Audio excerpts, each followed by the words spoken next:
በተደጋጋሚ ከእንቅልፏ ስትነሳ አፍረተ ስጋዋ የሚያቃጥላት እርጥብ ሆና መታገኝ ራሷን እርጥብ ሆና መታገኝ ልጅ ነበርችና ሚስት ናት። ትደውልልኛለች። ምንድነው መምህር እኔ ግራ ገባኝ እንደምናላችሁ ሲሉ ሰማቸዋለሁ። ከእንቅልፌ ሁሉ ጊዜ ግን በመባንነው ከእንቅልፌ ስነሳ ነውና በር ተዘግቶ ምናምን ነው ማገኘው። ማንንም ሰው እንዳልገባ እረዳለሁ። ኢቭን ብርጭቆ ሻይ የተጠጣበት ብርጭቆ እንኳን ራሱ ታጥቦ ነው ማገኘው። እና ግን የሆነ ነገር እንደተፈጸመ ውስጤ ይገባኛል። ሻይ እንዳፈላሁ እረዳለሁ። ለማን እንደሆነ ግን አላውቀውም። ምንድነው ይሄ ነገር ትላለች። ከዛ ካሜራ መግጠም አለብሽ ብዬ ካሜራ ተገጥሞ ባሏም ሳያቅ ካሜራው ብዙ ጉድ አሳየን። አስማታዊ በሆነ ዝሙት። አስማታዊ ዝሙት ማለት በየቤቱ ጸበል ልርጭ ብለው ይሄዱና ደብተራ ሆነው ግን ንስሐ አባት በመምሰል ጸበል ልርጭ ብለው ይሄዱና ለተማሪያም ወለተማሪያም እንዴት ነሽ አስካለ ማርያም ሰላም ናችሁ ደህና ናችሁ ሰው የለም እንዴ እያሉ በር ያንኳኳሉ። ሀብታም ቤት እየመረጡ ነው የሚገቡት። ሰው ከሌለ የቤት ሰራተኛ አስገድዶ ይደፍራሉ። ሰው ካለ ደግሞ ሚስት ካለች ደግሞ በመተትና በአስማት ሚስትየዋን አደንዝዘው ተገናኝተው ወሲብ ፈጽመው ይሄዳሉና ለካ ሰውየው በሳምንት 3 እየመጣ ሚስትየዋን እንደዚህ የማድረግ ባህሪ ያለው። የመጀመሪያ ቀን ካሜራ ተገጥሞ የመጀመሪያው ቀን እግዚአብሔር ይቅር ይበለኝ ምንም ማድረግ አልችልም። ምክንያቱም ምን እንደሆነ ስላላወቀን ነው ዝም ያልኩት። ኦሬዲ እሷም አላወቀችም። ካሜራ ከገጠመን በኋላ ተገናኝቷታል። ማዳን አልቻልኩም። ምክንያቱም ሁሉ ጊዜ እዛ ቤት ልቀመጥ ስለማልችል እኔ ራሴ እዛ መገኘት የለብኝም። መቼ እንደሚመጣ ስለማይታወቅ ምንም ማድረግ አልችልም።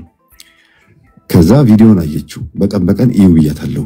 ውሎሽን እዩ በየ6 ሰዓቱ ልዩነት ቪዲዮን እዩ ፓስፓስ ያረሽ እዩ አልኳት።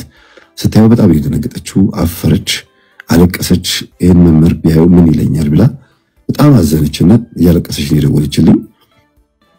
ለበባሉና ስሙ እንግዲህ አሁን እዚህ ጋር መተኛ ነቢያቱን ስንናገር ከኛ ጋር ተለጥፎ ስንት ምናቀው ጉድ አለ ምናም ነገር እያልካት በል የራስህን ቤት ተተህ እንደነዚህ አይነት 4 ጋኔን ሰፍሮባቸው መምህር ተብለው እንደዚህ ብሎ ጣቱን ያተቀመጠ አሸንክታብ አድርጎ መምህር የሆነ ግን መምህር ነው የቤተክርስቲያኒቱ ግን 4 አጋንንት አለበት ላው ላይ የደብተራው ቡዳ ሰላቢ ምናም ነገር እያለ ማለት ነው።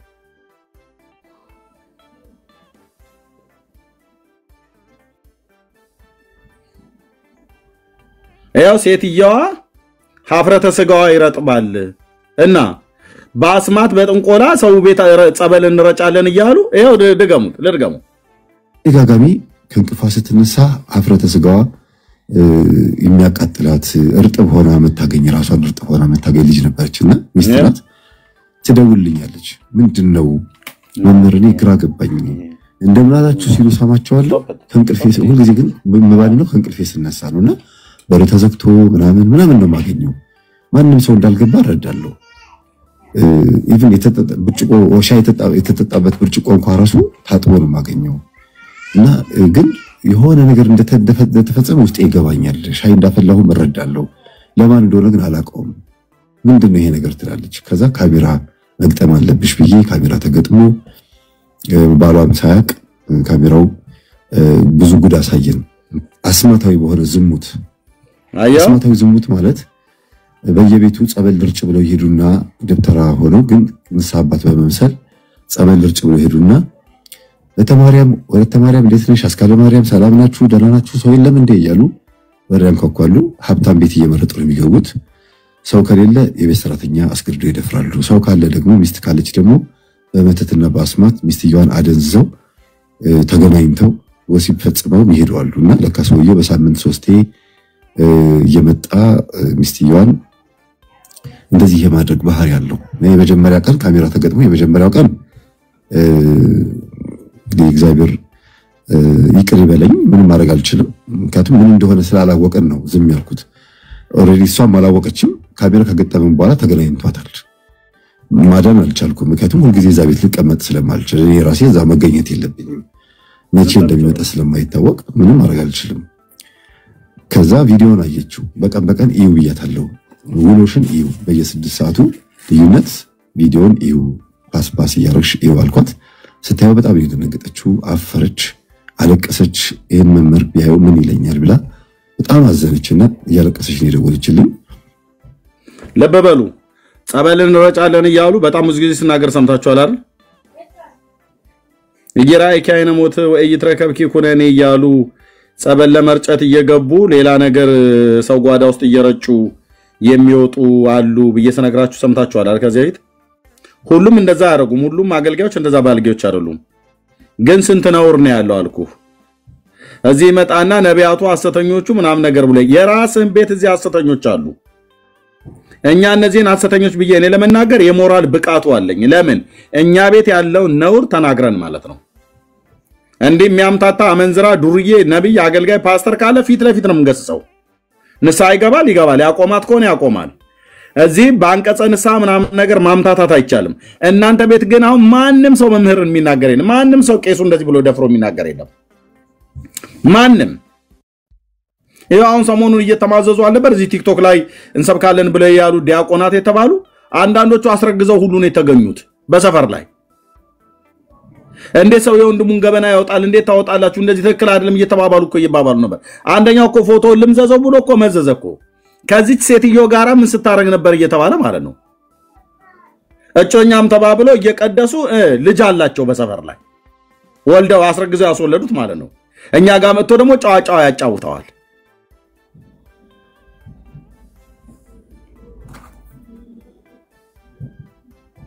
እሺ እነኚህ ላይ ምን ትላላችሁ?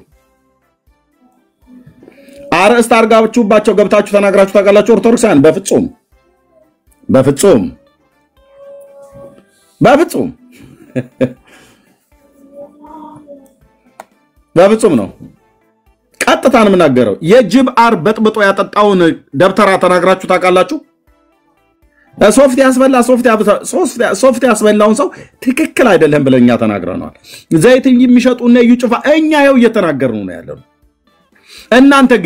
እናንተስ በእንቁላል ላይ ደግምልሃለሁ፣ ፓንቷን ቆርጣ አምጣ፣ ጸጉሯን ፈልጋ አምጣልኝ፣ የጅብ ቆዳ አምጣልኝ እንዲያረግልሃለሁ እያለ ስንት ኮከቡ ቀውስ ነው፣ ጀዲ መሬት ነው፣ ሰምቡላ ነው፣ ገውዝ ነው እያለ አውደ ንግስትና የተለያየ ነገር እየደገመ የሚመትት መተተኛን ምን ብላችሁ ታውቃላችሁ? ምንም። ስለዚህ እኔ ቤት በተለይ እኔ ቤት እንደዚህ አይነት ነገር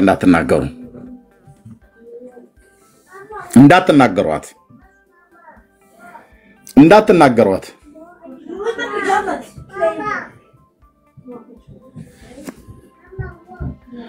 እንዳትናገሩ። ይሄ ምንድነው? ያስረው ጥይት አይመታንም ብሎ ትምህርት ምን ያደርግላቸዋል? የጅብ ቆዳ እጃቸው ላይ አስረው ጥይት አይመታንም ብሎ የሚታገሉ ሰዎች። ይሄ ምንድነው? የጅብ ጭንቅላት። ይሄ ምንድነው? ድርሳን። ይሄ ምንድነው? መቁጠሪያ። ትምህርት ምን ያደርግላቸዋል? በቅርቡ አንድ ቦታ ላይ የጅብ ግልገል ተሸክመው ሲሄዱ አገኘናቸው። ለምን ሲባል ጥይት እንዳይመታ ነው። እና እነዚህ ድንቁርና ጌቶች ትምህርት እንዳይስፋፋ በብዙ እየጎዱን ይገኛሉ። ልጆቻችን እንዳይማሩ የድሮ ሽፍቶች እንኳን ምንድናቸው? ትምህርት ምን ያደርግላቸዋል? የጅብ ቆዳ እጃቸው ላይ አስረው ጥይት አይመታንም ብሎ የሚታገሉ ሰዎች ትምህርት ምን ያደርግላቸዋል? በቅርቡ አንድ ቦታ ላይ የጅብ ግልገል ተሸክመው ሲሄዱ ድርሳን ያዘ ያው ይታያችሁ ጥይት እንዳይመታ ነው። መቁጠሪያና ድርሳን። እና እነዚህ ድንቁርና ጌቶች ትምህርት እንዳይስፋፋ በብዙ የጎዱን። እዚህ ያለው ቆሻሻ የለኝ። ልጆቻችን እንዳይማሩ የድሮ ሽፍቶች እንኳን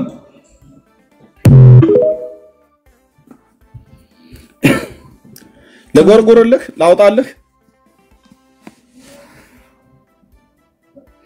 አፍ የላችሁም እኛ ጋር ለመናገር የኛን ለኛ ተውት። እኛ ግን ከኛ አልፈን የእናንተን እየተናገርን ነው።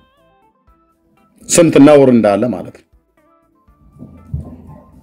ምድሪቱ ንስሐ ነው የሚያስፈልጋት። ኦኬ ንስሐ ነው የሚያስፈልገው። እንዲህ አይነትን መተትና ጥንቆላ ድግምት የሚሰሩ የት ነው ያሉት ብላችሁ ብትሉ ወንድሞች ናቶቼ በቤተ ክርስቲያን ውስጥ ተጠቅልለው ያሉት ሁሉም እንደዛ ናቸው ብዬ ባልልም እንኳን እግዚአብሔርን የሚፈሩ አገልጋዮች፣ ካህናት፣ ዲያቆናት፣ መምህራን፣ ምእመናን እንዳሉ ባቅም እኔ ይሄንን ህሊናዬን የጣልኩ ሰው አይደለሁም። አይምሮ በትክክል የሚሰራ እግዚአብሔርን ፈራ ሰው ነኝ። እግዚአብሔርን የሚፈሩ ካህናት፣ አገልጋዮች፣ ጳጳሳት፣ መነኮሳት፣ ካህናት፣ ዲያቆናት፣ ምእመናን እንዳሉ ሁሉ የነሱን ያህል ልክ ከነሱ ባልተናነሰ ቁጥር ደግሞ ይሄንን መተትና አጋንንታዊ ስራ የሚሰሩት እዛ ነው ያለት። ማንንም ግን አይቃወምም። ማንንም ደፍሮ እዚህ ምናምን ነገር እንደዚህ ብሎ ይላል እንጂ ቤት ከፍቶ ማይክ በስርዓት ደፍሮ ይሄ ትክክል አይደለም ብሎ የሚል የለም። ካለም ያስወግዱታል። የሆነ ጊዜ ይናገራል፣ ከሆነ ጊዜ በኋላ ይመትቱበትና በሽተኛ አድርገው ወይ ይጥሉታል ወይ ያደርጉታል። ምክንያቱስ የክርስቶስ ደም የለውም። በክርስቶስ ጥላ ስራ አይደለም ያለው። ማንም ቆልሙሞ የሚገለው እረኛ ማለት ነው። ባለቤት እንደሌለው ውሻ ሰይጣን ሲቀጠቅጠው የሚገኘው በየቦታው ማለት ነው። ሰይጣን ግን በእኔ ላይ አንዳች መብት የለውም። ምክንያቱስ እረኛዬ ንጉሴ ጌታ ኢየሱስ ክርስቶስ ወይኔ ሳት ቀጥር በውስጤ ክብር ነው። ስለዚህ ሁለተኛ እኛ ጋር መጣች ከዚህ ባሰ ጉድ ላሳይ ይችላል። እኛም ጋር እናንተ እንደዛ የምታሳዩት ካለ አሳዩ። እኛ ጋር ያለ ርህራሄ ነገ እንደዚህ ምናምን ነገር ብለን አንልም። ፊት ለፊት ነው የምንቃወመው። ስለዚህ እኛ ስንናገር በጣም ብዙ የምናውቀው ጉድ አለ እያላችሁ ኦርቶዶክሳውያን አታጫፍሩታች አላችሁት። ምን ጉድ ታውቃለህ? የሚያስቀድስ ዘንዶ በቤተ ክርስቲያን ቁጭ አድርገህ የሚያስቀድስ መንበር ስር ተጠምጥሞ የሚያስቀድስ በሰሙነ ሕማማት ማን የሚባል ገዳም የሚያስቀድስ ዘንዶ ቀና ብሎ አስቀድሶ ከዛ ተረፈ መስዋዕትን የጌታን ራት ቅዱስ ቁርባን ስጋና ደሙን ይበላል ይጠጣል ብሎ የሚል ገድል ጽፈ በስርዓት ቤተክርስቲያኑ ሰሜን ሸዋ ላይ በስርዓት እያለ ይሄን አትናገርም። ሰይጣን ሰው ሆኖ ተጠምቆ መጥቆራ ጽዋለ ጽድቅ ተብሎ ታቦተ ሕግ ተቀርጾለት የባለ ወልድለት ሰይጣን ኦፊሻሊ ታቦተ ተቀርጾለት እየተመለከ ጉድ ነው እናንተ ቤት ያለው ጉድ ነው አትበለኝ። መተህ አትበለኝ። ሰይጣን መነኮሰ ብለህ እናንተ ቤት እያለ እናንተ ጋር እኛ ጋር መተህ እንትን አትበል ጉድ ነው አትበለኝ። እናንተ ጋር ያለ አይብስ እንዴ? እናንተ ጋር ያለ አይብስ ወንድሜ፣ በግልጽ አማርኛ ነው የምነግራችሁ። ይቅርታ እዚህ ያላችሁ እናቶችና አባቶች ኦኬ ብልቷን እያስላሰች ያስደስቷት ነበር ብሎ የሚል ገድል ጽፋችሁ ስታበቁ ጉድ አላት በለኝ እኔ ጋር መተህ የክርስቶስ አገልጋይ ነኝ አልኩ። የክርስቶስ አገልጋይ ነኝ። እኛ ለህዝብ አላወጣኑም እንጂ እናውጣ ብለን ከዳ አወጣላለሁ። ወለተ ጴጥሮስም ማለት ነው።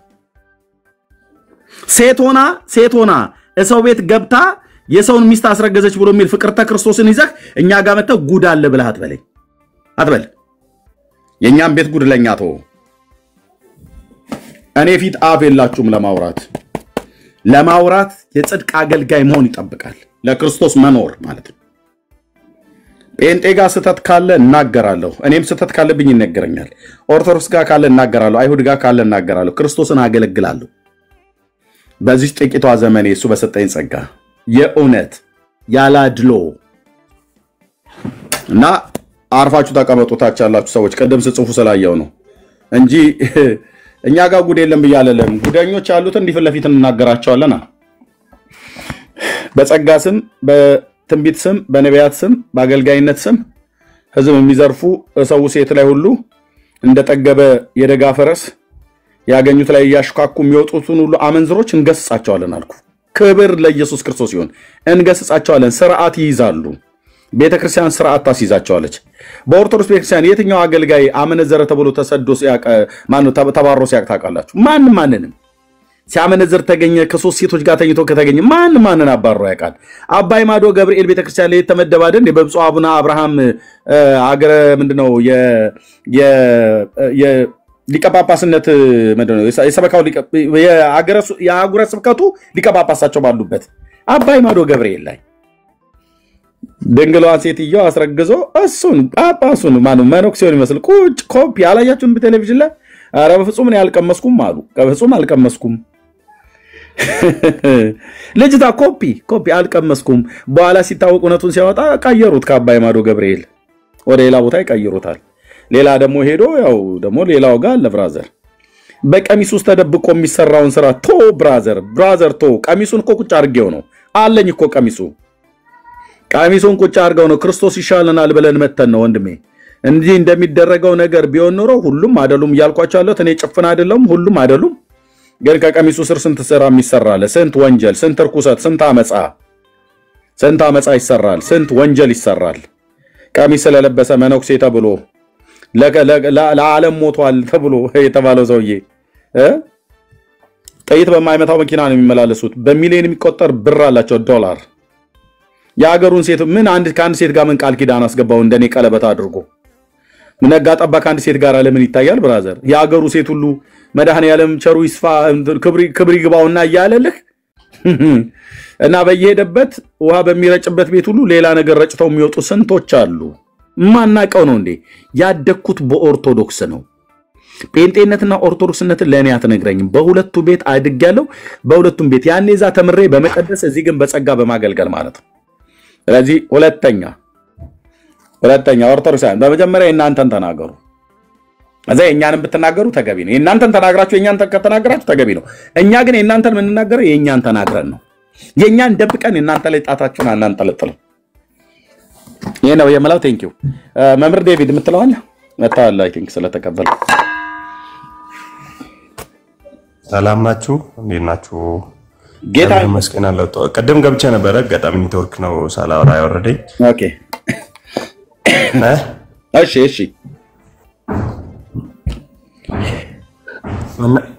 አሁን የምታወሩት የሰማው ነበርና የመጀመሪያው ያው ስለ ንስሐ ሚል ሲታወሩ ለዛ ብዬ ነው የገባሁት።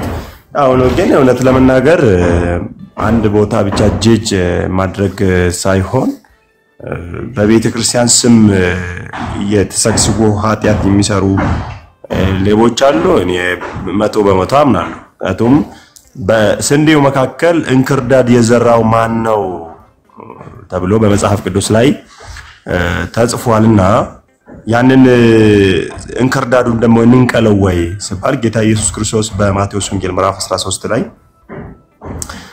ሲታነቡ አይ አንድ ላይ ይሁን እንክርዳዱና ስንዴ መጨረሻው ባለ አዝመራው መጥቶ እንትን ያደርገዋል፣ ስንዴውን ወደ ጎተራ ገለባውን ደግሞ እንክርዳዱን ደግሞ ወደ እሳት ይጥላል ብሎ ጌታ ኢየሱስ ክርስቶስ በተናገረበት መሰረት አስማተኞች እንዳሉ 100% አምናለሁ እኔ ለምሳሌ ማለት ነው። ይሄ ደግሞ የቤተ ክርስቲያናችን አስተምህሮ ነው። አስማትነቱ ድግምትነቱ የቤተ ክርስቲያን ተልእኮ ነው ብለን ባይደመደም ጥሩ ነው ብዬ ስትናገሩ አሁን ፕሮቴስታንቶች በጣም ብዙ በደል የሚሰሩ አሉ ሳያቸው እነዚህ ሰዎች ደግሞ ፕሮቴስታንቶች ናቸው ወይ ደግሞ የፕሮቴስታንት ተልእኮ ነው ብዬ በደፈና አልናገርም።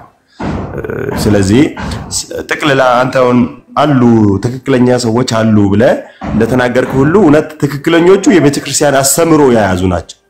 ቅጠል በጣሾች አሉ፣ ስርማሾች አሉ። ይሄ ምንም ማይዋሽ ነገር ነው። እነዚህ ሰዎች ደግሞ ያው በቴሌግራሙ ራሱ እኮ በጣም ያስቸገሩ ማርጌታን ትናንትና እያሉ በዚህ ባህላዊ መድኃኒት ምናምን እያሉ ሲያጭበረብሩ እናያቸዋለን። ልክ አሁን ቪዲዮ እንዳያሳየው ማለት ነው። እነዚህ ሰዎች የቤተ ክርስቲያን ተልእኮ ያላቸው ሰዎች የወንጌል ተልእኮ ያላቸው ሰዎች ሳይሆን እንክርዳዶች ናቸው ማለት ነው። እንክርዳዱን ማን ዘራው? ጠላት ነው፣ ዲያብሎስ ነው የዘራው። ስለዚህ በእንክርዳዱ ስንዴውን እንክርዳዱና ስንዴውን አንድ ላይ ባነቅለው የሚል ሐሳብ አለኝ እኔ። ልክ በፕሮቴስታንቱም ችግር እንዳለ እዚህም አንዳንድ እንክርዳዶች አሉ። ያው ይሄ በሚገባ እኔ አምንበታለሁ። ቤተክርስቲያኑም ይሄንን አቡነ አብርሃም ራሱ ይሄንን ተናግሯል። በነገራችን ላይ ቪዲዮ ላሳያችሁ ይችላል። ዳጋሚዎች እንዳሉ ተው ሲባል ራሱ አልተውም አንተ ውጣ እስከ ማድረስ ድረስ ደርሷል ብሎ አቡነ አብርሃም ተናግሯል በቪዲዮ አለ። ስለዚህ ቤተክርስቲያናችን በፊት ለፊት ሰምታላ አይደልሱ ሰምቻለሁ ብፁዕ አቡነ አብርሃምን። እንደውም ህዝቡ ግን ተቃወማቸው። እሳቸውን አንተ ማን አጥማቂያችንን ንካ ብሎ ያለ እምነት ምንድነው ብሎ ሁሉ ጠየቁኝ አሉ እሳቸው። ስለዚህ ይሄ በሚገባ በፊት ለፊት ቆመን የምንቃወመው ነው ማለት ነው። አስማተኞች እኔ መድረክ ላይ ቆመን የምንቃወመው ነው። ምንም ሊያደርጉን አይችሉም። ለምሳሌ እኔ ምንም ሊያደርጉኝ አይችሉም። ምክንያቱም እስራኤልን የሚጠብቅ አያንቀላፋም ተብሎ ተጽፏል። ስለዚህ በሞት ጥላ እንኳን ቢሄድ ክፉን አልፈራም ተብሎ እንደተነገረ እኔ አስማተኞች ምን ያደርጋሉ ምናምን ያስፈራሩኛል በማለት ሳይሆን ቀጥታ አስማተኛ ከሆነ አስማተኛ ነው ይወገዳል ከቤተክርስቲያን። ቤተክርስቲያናችን በእነዚህ ሰዎች አትሰደድም የሚል ሐሳብ አለ። ዴቪድ ግን እናንተ ጋር ምንድነው ብዙ ጊዜ አንተ አሁን የኦርቶዶክስ መምህር እንደመሆነ መጣን በሚዲያ በመድረክ ላይ ቆመህ አውደ ምሕረት ላይ ቆመህ ስትናገር አስማተኞችን ዝም ብለህ በፊት ለፊት ስም ሳትጠቅስ እንደዚህ ልትናገር ይችላል። ግን አስማት የሚሰራውን ሰውዬ ግን ስሙን ጠቅሰህ ግን ከተናገርክ ያኔ ነው ጉድ የሚፈላው ማለት ነው። አሁን በስርዓት ስም ጠቅሰህ የሚያደርጉ አሉ የሚደግሙ የሚጠነቁሉ ሞራ ገላጭ ሆነ አስማተኞች በድግምት የሚጠነቁሉ ከአጋንንት ጋር ቃል ኪዳን ያድርጉ መልክዓ ሳጥናኤል የሚደግሙ አሉ መልክዓ ማርያምና መልክዓ ኢየሱስን እንደሚደግሙ ማለት ነው። ሰላም ለዝክረ ስምከ እያሉ እንደሚሉት እውነት ለመናገር አላውቃቸውም። ይኸውልህ ኤርሚ እኔ ማለት ነው እኔ እውነት ለመናገር ማን እንደሆኑ አላውቅ እግዚአብሔር በሚያውቀው እንትና አስማት ይሰራል እንትና የሚባል ሰው ይሄን ይደግማል የሚል እኔ መረጃ የለኝም። መረጃ ቢኖረኝ ማለት ነው መረጃ ቢኖረኝ ትክክለኛ መረጃ ቢኖረኝ ይሄ ሰው ኦርቶዶክሳዊ አይደለም ተጠንቀቁት ብዬ እናገራለሁ። እኔ አላውቅም። ለምሳሌ አቶማ እንደሆነ አላውቅም። ባውቅ ኖሮ ግን እኔ ባውቅ ኖሮ ማንነቱ ቢታወቅ እኔ እከሌ ነው ብዬ እናገራለሁ። ምንም የሚያስፈራ ነገር የለም። እኔ ሰይጣንን አልፈራም። ምንም ሊያደርገኝ አይችልም። ክርስቶስ ይጠብቀኛል በዚህ ብዬ ስለማምን ማለት ነው። እና እነዚህ አይነት ሰዎችን አይታችሁ ደግሞ ቤተክርስቲያን እንደዚህ ናት ብለን በደፈና ባይነገር የሚል ሐሳብ አለኝ። ተቀነነ ዴቪድ እኔ ስናገር ሰምታለህ? ሰምቻለሁ። ሌሎቹ የደብተራ ቤት ነው የጠንቋይ ቤት ነው ምናምን ብለው ኦርቶዶክስ ቤተክርስቲያን ሲሳደቡ ስለሚሰማ ነው። ኖ ቤቱማ እንዳለ ነው። እውነት ነው። ቤቱማ እዛው አይደል እንዴት ተሸሸጉት? ዴቪድ እዛው እኮ አሉ። ግን አሁን አንተ በግልህ እነማን መሆናቸው ነው ወይ ዴቪድ? አሁን ማለት ነው እነማን እንደሆኑ ነው እንጂ ስላለ ያላወቃቸው እነሱ ሰዎች ያሉት እኮ ቸርች ውስጥ አይደለም፣ እኛ ጋር አይደለም፣ ሙሉ ወንጌል አይደለም ያሉት ሰዎቹ። የት ነው ያሉት? በኦርቶዶክስ ቤተክርስቲያን ነው። በቅኔ ማህሌት የሚቆሙ ቅዳሴ የሚቀድሱ ጸሎተ ፍትሐት የሚያረጉ በቤተክርስቲያን አገልግሎት ውስጥ የተሰማሩ የደብር አለቆች የሆኑ በአብነት ትምህርት ቤት ጉባኤ ዘርግተው ቅኔና አቋቋም ቅዳሴን የሚያስተምሩ እንደዚህ አይነት ሰዎች ናቸው። ምን እናቃቸዋለን? የአብነት ትምህርት ቤት ባለፈው ምንድነው ያለው? እኔ ቤት ላይ ያለው አሁን እኔ ቤት ላይ ታስታውሳለህ? ይሄን ቪዲዮ አይተዋል? ቆይ ዴቪድ ላሳየህ። ምንድነው በቤተክርስቲያን ውስጥ አሉ ብሎ ማንም ሰው ቢናገር ብፁዕ አቡነ አብርሃም እኮ ተናግረዋል። አንተም በራሱ ቅድም እያልክ ነበር። አሁን ጴንጤዎች በኦርቶዶክስ ቤተክርስቲያን ውስጥ የመተተኞችና የአስማተኞች የጠንቋዮች ወይ ደግሞ የደጋሚዎች መሰብሰቢያ ነው ብለው ቢሉ ትክክል የተናገሩት ማለት ነው። ለምን ጴንጤዎች ይናገራሉ ተብሎ አይባልም። ምክንያቱም ቤቱ እንደዛ ስለሆነ ማለት ነው። ያሉት እዛም ተሸሽገው ተቀምጠው ያሉት እና ለምን ነው ታዲያ እኔ ተቃወምኩት ይሄን ነው ኤርሚ። አይ ነው ኤርሚ ተቃወምኩት ይሄ ነው። የትኛውን?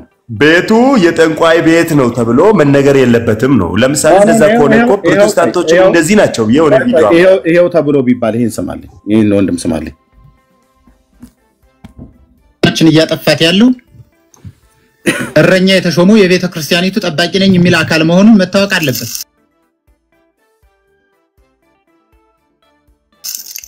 ዲያቆን መስተፋቀር ደጋሚ ነው። መርጌታ ጎንደር ጉባኤ ቤት ባህር ዳር ጥንቆላ ቤት ነው።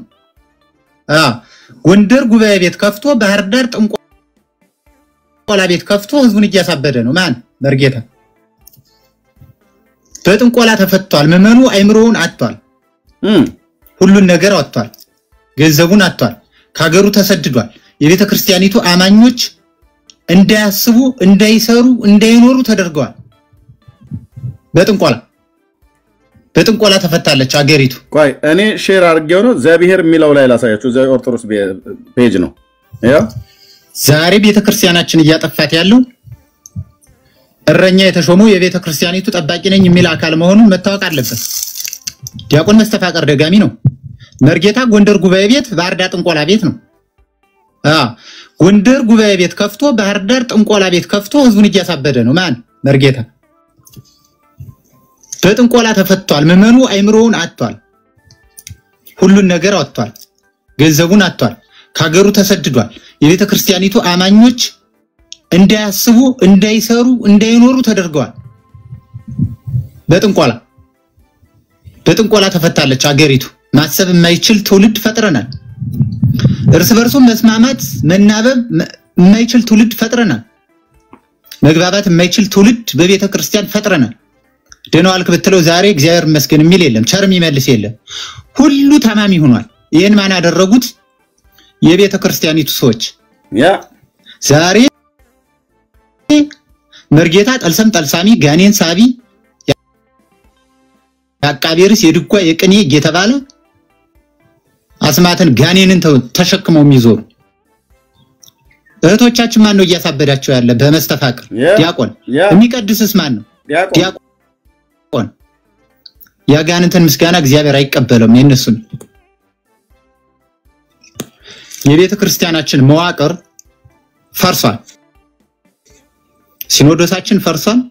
የህዝቡ አንድነት ፈርሷል። ሞራሉ ተልፈልፍሶ ወድቋል። የቤተ ክርስቲያኒቱ የሥነ መለኮት አስተምሮ ደረጃው ወርዷል፣ ተንኮታክቷል። የሃይማኖት ትምህርቱ ሊቃውንት የሉም፣ ተጨፍጭፈው ጠፍተዋል።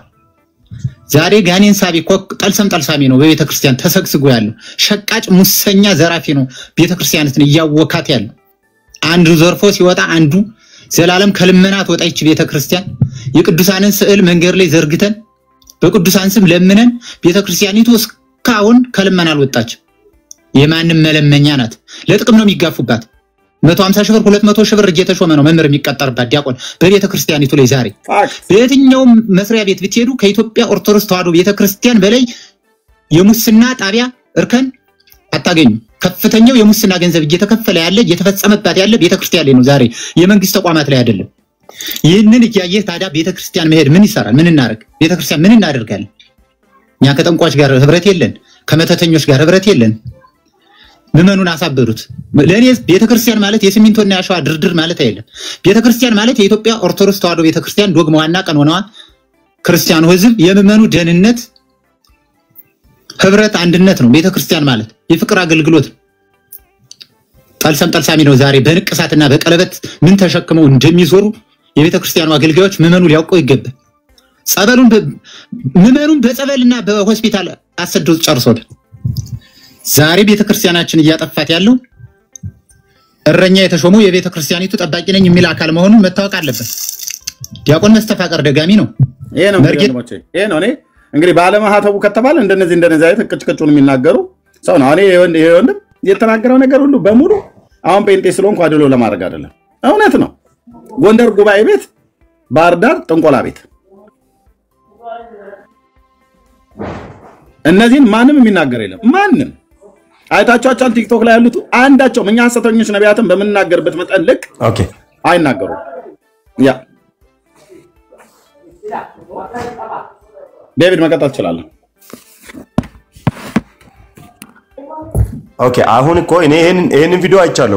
በነገራችን ላይ ከዚህ በፊት ይሄንን ቪዲዮ አይቼ ይሄም ልጁ የሚናገረው ያየው ነው የሚናገረው። እውነት ነው አሉ የሉም አላልኩም እኮ እኔ ራሱ አስማተኞች አሉ፣ አዎ ጠንቋዮች አሉ፣ አዎ ደጋሚዎች አሉ፣ አዎ አሉ፣ በሚገባ አሉ። እውነት ለመናገር አሉ። ይሄ ምንም የሚዋሽ ነገር አይደለም። እነዚህ መኖራቸው ግን ቤተክርስቲያናችንን የነሱ ቤት አድርጎ መናገር ጥሩ አይደለም ነው። እንክርዳዶች ናቸው ነው የኔ ሐሳብ ማለት ነው። እነዚህ እንክርዳድ ናቸው። ማን ነው የዘራው ካልከኝ ዳብሎስ ነው የዘራቸው። የዳብሎስ መልእክተኞች ናቸው። ኦርቶዶክሳውያን አይደሉም ብዬ አምናለሁ እኔ።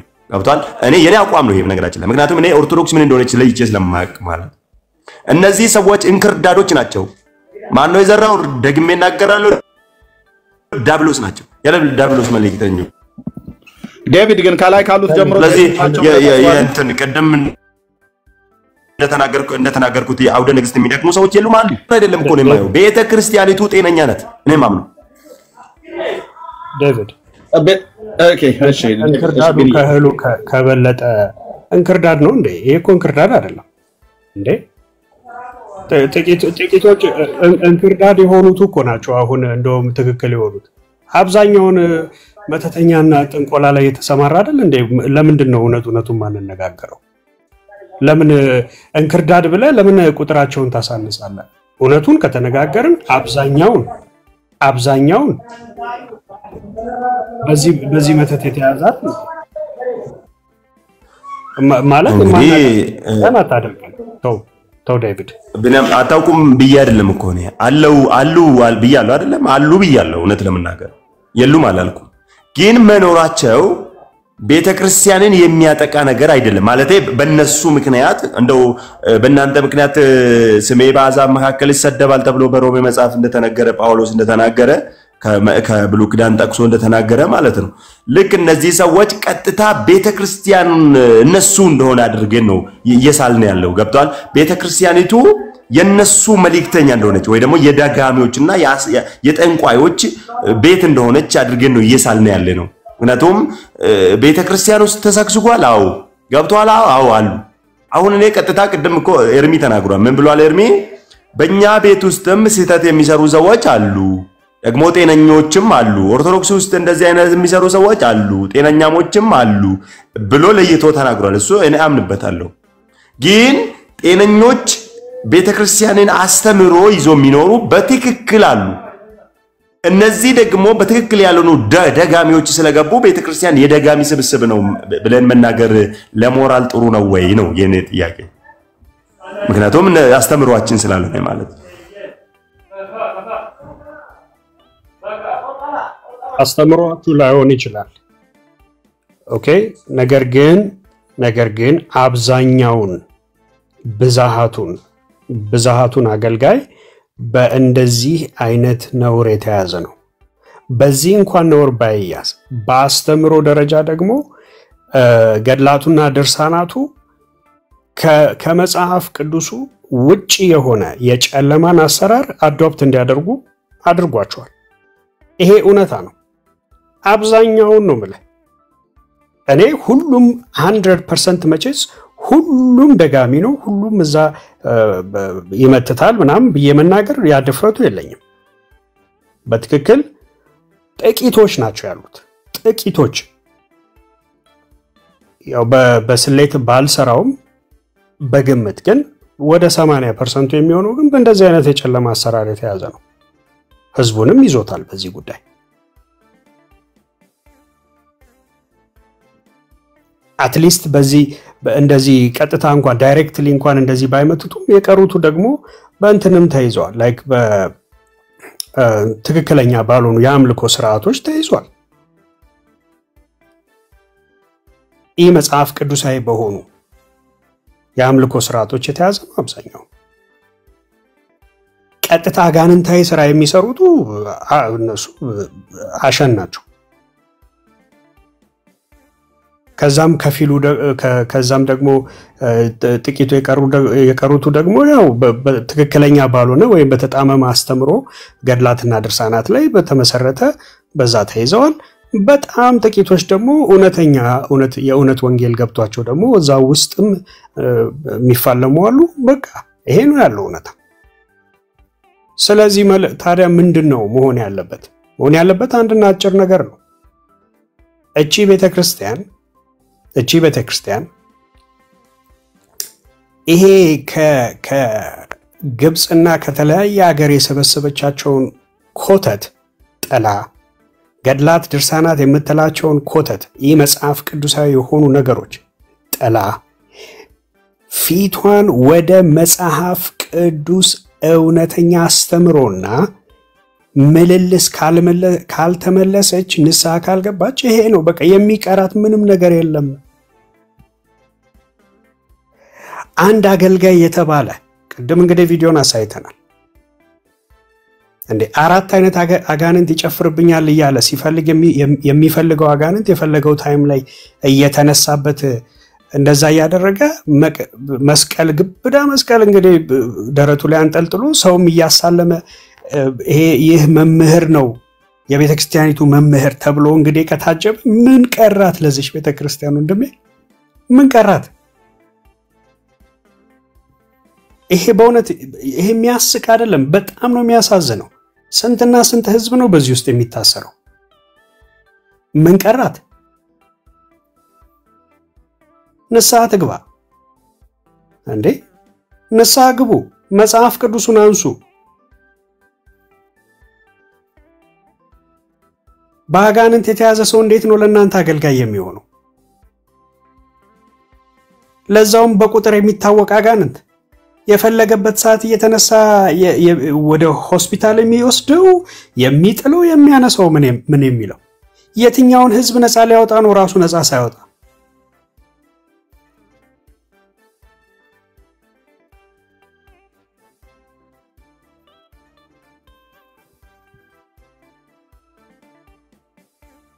ውስጡን ለቄስ ይላሉ። እውነትም ውስጡን ለቄስ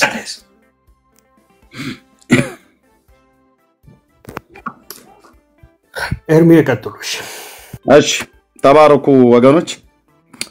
እውነትን ታውቃላችሁ፣ እውነት አርነት ያወጣችኋል ይላል። ስለዚህ የምናውቀው እውነት ቢኖር ልናውቀው የሚገባ እውነት ቢኖር የእውነቶች ሁሉ ማማና ቁንጮ የሆነው እግዚአብሔር ልጅ ኢየሱስ ነው። በእርሱ በኩል የተነገረንን በቅዱሳት ነቢያት የተተነበየውን በቅዱሳት ሐዋርያት የተሰበከውን የእግዚአብሔርን ቃል ሰዎች ማወቅ አለብን። አርነት እንድንወጣ ከኃጢአት ባርነት ከዘላለም ጥፋት የሰውን ውድቀት እንቁጠር ብለን ካልን በጣም ብዙ ኮተት በጣም ብዙ ጉድ እናወጣለን። ግን እኛ ግብዞች ሆነን የእኛን ትተን የኦርቶዶክሳውያኑን ብንናገር ግብዝነት ነው። ግብዝነት ደግሞ አንዱ ኃጢአት ነው። ኦርቶዶክሳውያን የራሳቸውን ትተው እኛ ላይ ጣታቸውን ሲያላክኩ ነው ሁሉ ቀን የሚታዩት።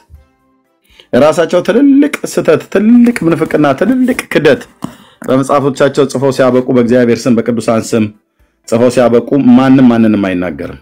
ማንንም ኢየሱስ ክርስቶስ የሰውን ከንፈር እየመጣ የወንዶችን ከንፈር ይስማል ብሎ ሲሉ ምን ችግር አለው እኮ ብሎ እኮ የሚል ህዝብ እኮ ነው ወንድሞቼ።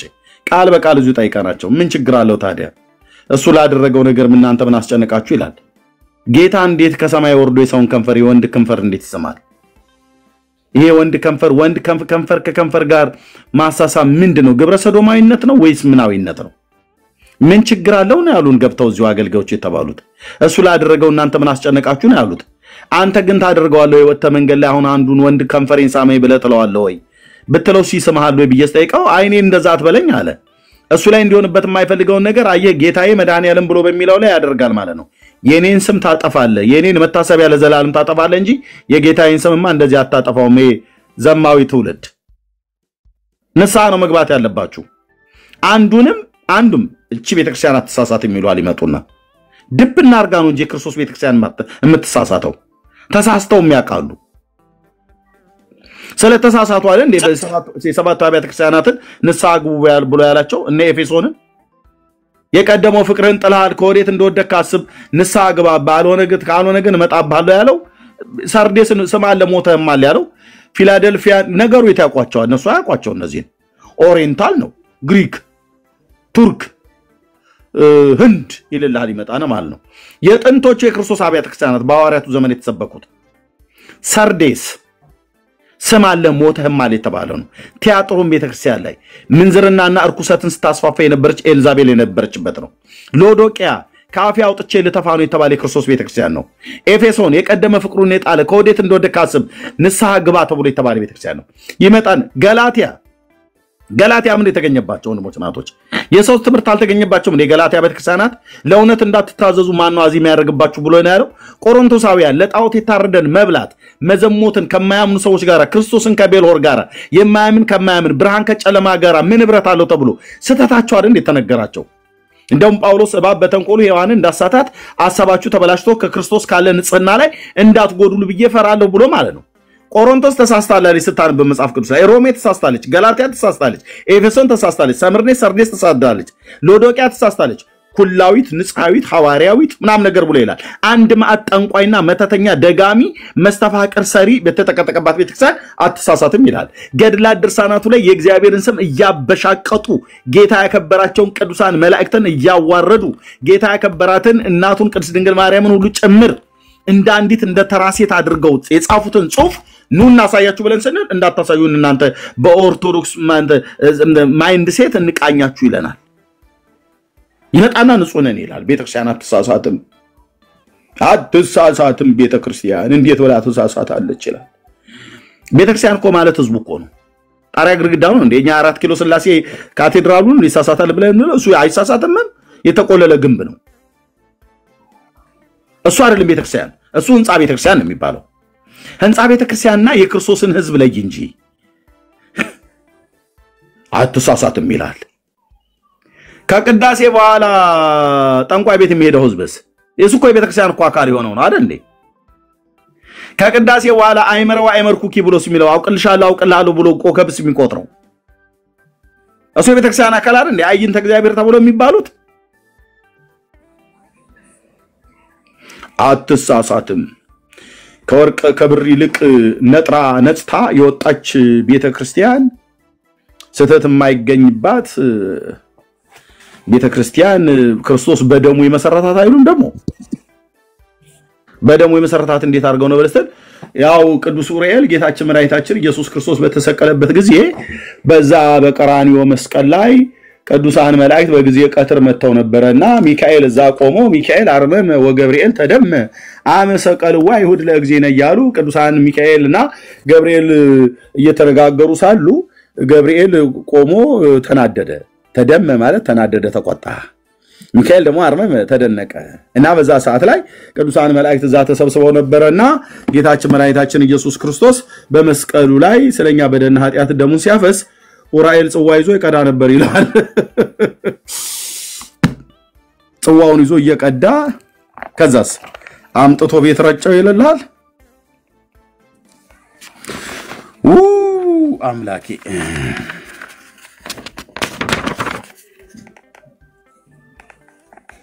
አምጥቶ ቤት ረጨው ይላል።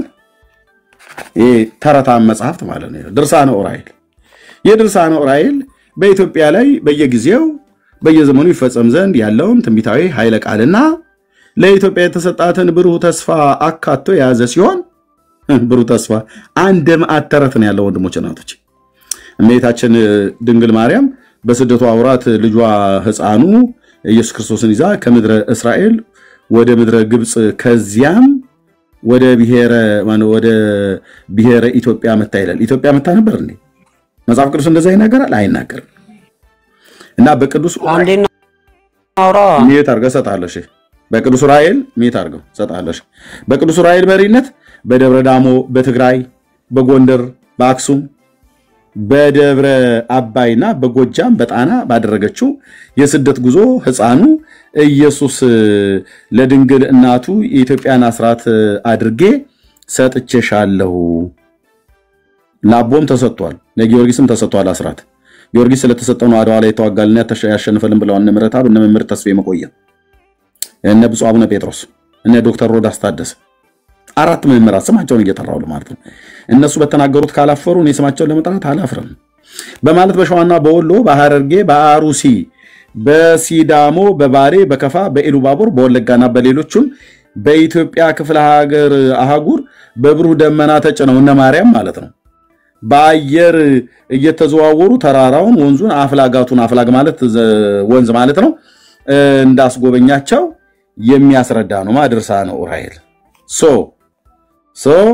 ሁለተኛም ጌታ ኢየሱስ ክርስቶስ ለቤዛ ዓለም በመስቀል ተሰቅሎ ከጎኑ የፈሰሰውን ደም ቅዱስ ኡራኤል በብርሃን ጽዋ ተቀብሎ በብርሃን መነሳንስ በመላው ኢትዮጵያ በወንዞችና ተራሮች በየሜዳውና በመስኮቹ ላይ ስለረጫውና ቤታ በተከዜና በጣና በባህርና በአባይ ውሃም ላይ ስለበረዘው የኢየሱስን ደም የኢትዮጵያ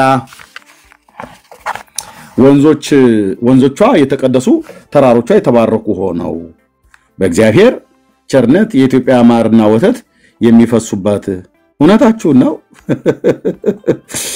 ኢትዮጵያ ማርና ወተት የሚፈሱባት አለ። ወተት ስንት ነው አሁን ኢትዮጵያ ውስጥ? ካፌ ውስጥ የምትገቡ ወተት ስንት ነው? ካፌ ሄዳችሁ ወተት ስታዙ ስንት ነው? ተናገሩ። ኢትዮጵያ ውስጥ ያላችሁ ወንድሞች 30 ብር ይሄው እየፈሰሰ ነው። ታዲያ እንዴት ተወደደ? 30 200 ብር ኖ በሲኒ ነው ያልኩ። አንተ 230 ትላላችሁ እንዴ?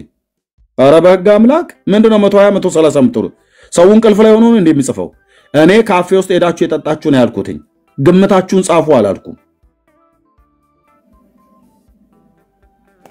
ያው ለዚህ ቋንቋቸው ተደበላለቀ። ይኸውልህ እንግዲህ ይታይ። ግማሹ 300 ይላል፣ ግማሹ 600፣ ግማሹ 10 ይላል፣ ግማሹ 80 እንዴ ማን ቆይ በግድ ማን ነው ጻፉ ያላችሁ ወገኖቼ? ምንድነው የምጽፉት? አሁን ይሄ ሁሉ አሁን አብዛኞቹ የሚጽፉት ኦርቶዶክሳውያን ናቸው እያያቸው ኦርቶዶክሳውያን አሁን ፌማ የሚባለው ኦርቶዶክሳዊ ነው ተቃጥለዋል ላይ ይሄን ተረት ስላወጣሁት 30 ብር ነው አይደለ ኦኬ 30 ብር አይደል ኦኬ ቲክቶክ የሚባለው 30 ብር ይሄው የጌታችን መድኃኒታችን ኢየሱስ ክርስቶስ በሁለተኛ ጌታችን ኢየሱስ ክርስቶስ ለቤዛ ዓለሙ በመስቀል ላይ ተሰቅሎ ከጎኑ የፈሰሰው ደም ቅዱስ ዑራኤል በብርሃን ጽዋ ይልላል ደብተራው ዘቆ በብርሃን ጽዋ ተቀብሎ በብርሃን መነሳነስ በመላው ኢትዮጵያ ወንዞቹና ተራሮቹን በሜዳ በመስኮቹም ላይ ስለረጨውና በተከዜ በጣና በባህር በአባይ ወንዝ ላይ ሁሉ ስለረጨው ኢትዮጵያ ይልላል እንደዚህ ነበር ምናዜም እንደዚህ ነበር ምናነበው ህዝቦቿ የተቀደሱ ተራሮች የተባረኩ ሆነው በእግዚአብሔር ቸርነት የኢትዮጵያ ማርና ወተት የሚፈሱባት በተፈጥሮ የበለጸገች ሀገር መሆኗን የሚያስረዳ ስለሆነ በተለይ በመንፈስ ቅዱስ ባወቀ በቤተክርስቲያን የታነጸበት ስጋው ደሙ የሚፈተትበት ያን ጊዜ የጌታ ደም በነጠበበት ቦታ ላይ መሆኑን የሚያስገነዝብ ነው ይላል ኦርቶዶክሳን ቤተክርስቲያን በላይ ሰየመችው ቦታ የሰራችው አለ አይደል ህንጻ ቤተክርስቲያን በሙሉ ያ ቦታ እሷ የሰራችበት ቦታ ዑራኤል ዛሬ 2000 ዓመት በጽዋ ቀርቶ አምጥቶ የክርስቶስን ደም በኢትዮጵያ ምድር ላይ ሲረጨው ደሙ በነጠበበት ቦታ ነው የተሰራው ብላ ተረት ታስተምራለች ለህዝቡ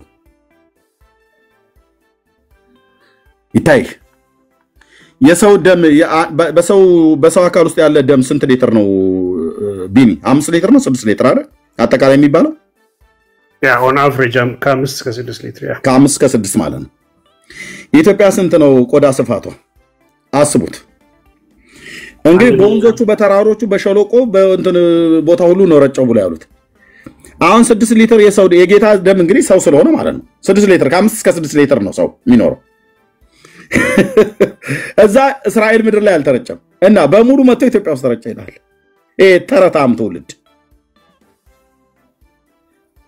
ተረት አንተ የኦርቶዶክስ ቤተክርስቲያን ማለት የተረት መፍለቅ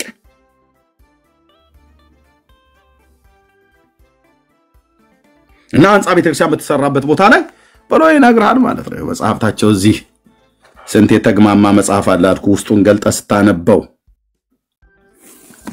ቶባክ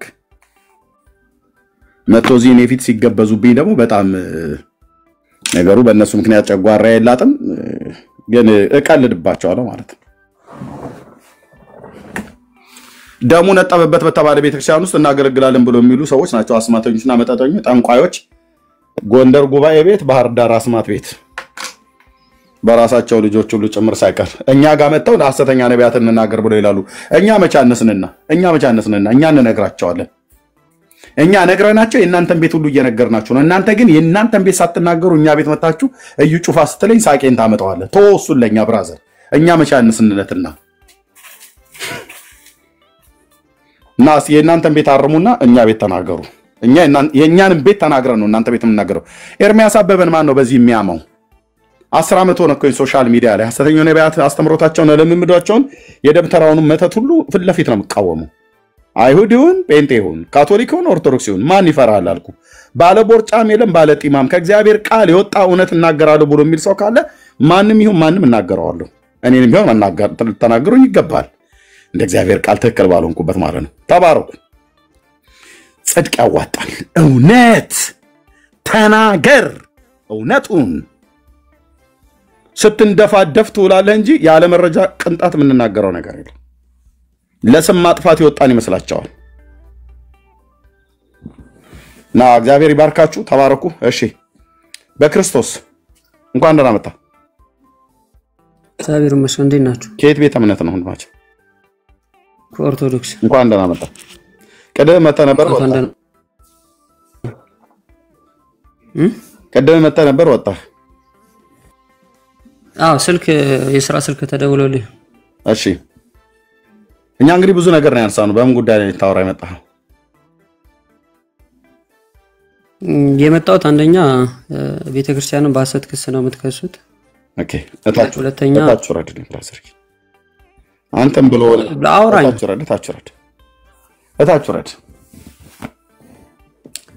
እታችሁ ረድልኝ ወንድምዬ ምኑን አወራሃለሁ በሐሰት ክስ ነው የምትከሱት አላልከም እውነትህን ነው የቱ ጋር ነው የተሳሳት ነው ብዬ እንድል ማለት ነው። እማወራው እኮ ኤርሚያስ አበበ ነኝ ያልኩ ያለ መረጃ ንቅንቅ የለም። ማንም ፈርቼ ኦርቶዶክስም ጴንጤም ፈርቼ አይደለም፣ ጌታዬን ስለምፈራ ያለ መረጃ ንቅንቅ የለም። በመረጃ ነው ሁሉ ነገር፣ በመረጃ ነው ሁሉ ነገር። ወንድምዬ እዚህ መጣ እኔ በመረጃ እስካሁን ስናገር የነበርኩበትን ነገር አንተ ስልኬ እምቢ አለኝ፣ ቻርጅ ወጣብኝ፣ መብራቱ ጠፋብኝ ብለህ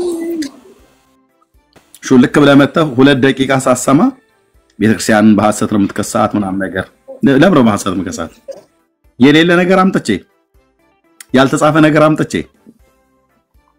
ትቀልዳለህ አንተ ሰውዬ። አትቀልዱ እሺ። ከዚህ ልቅ ሚስጥራችንን ጉዳችንን አታውጣብን። ያንተ ትልቁ ክፋቱ እየጎርጎርክ ታወጣለህ። መጽሐፍቶቻችንን ማንበብ አቁም ነው ማለት ያለብህ። እኔ ደግሞ ማንበብ አላቆምም። የጴንጤ ገበና ሸፋኝ አይደለሁም። እንደ መጽሐፍ ቅዱስ ትክክል ነገር ማያረክ ሆነ ጴንጤ የሆነ እንደሆነ ማን ነው ይነገረዋል። ታያት አስገቢው እህትየው እታች አውርጁ። ምን ያረግ ይገባል? እታች አውርጁ እህትዬ። ያ እታች ወረድ እና አደብ ግዙ እሺ። ቴንክ ዩ ጻዲ። አቤት ዛሬ ትንሽ አግሬሲቭ ሆነሃል። ታምሩ አስገርሞክ ነው አናዶክ ነው? ለምን እኛ ላመን ነው አንተ መበሳጨት ተገቢ አይመስለኝም። ኤርሚ የትኛው ታምር? ይሄ የቅዱስ ዑራኤል ደም ያንጠባጠበው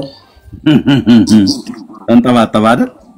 ተንጀቀጀቀ አይደል? እናንተ ምድር ላይ እኮ ታምር ነው እኮ ምንም ችግር የለውም። ታምር ነው።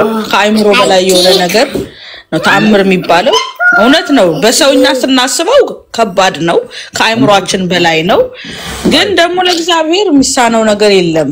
ታምር የተባለው ለዛ ነው። ችግር የለም። እኔ የምልሽ ዑራኤል አምጥቶ ሲረጨው ኢትዮጵያ ምድር ላይ ነው አይደል የረጨው? አሁን ሲናገር በተራሮች በወንዞች ሁሉ ነው የረጨው በምድሪቱ። አዎ ኢትዮጵያ ብቻ ነው ማለት ይከብዳል። ቅድስት ቤተክርስቲያን የተተከለችበት ቦታ ላይ ሁሉ ረጭቷል።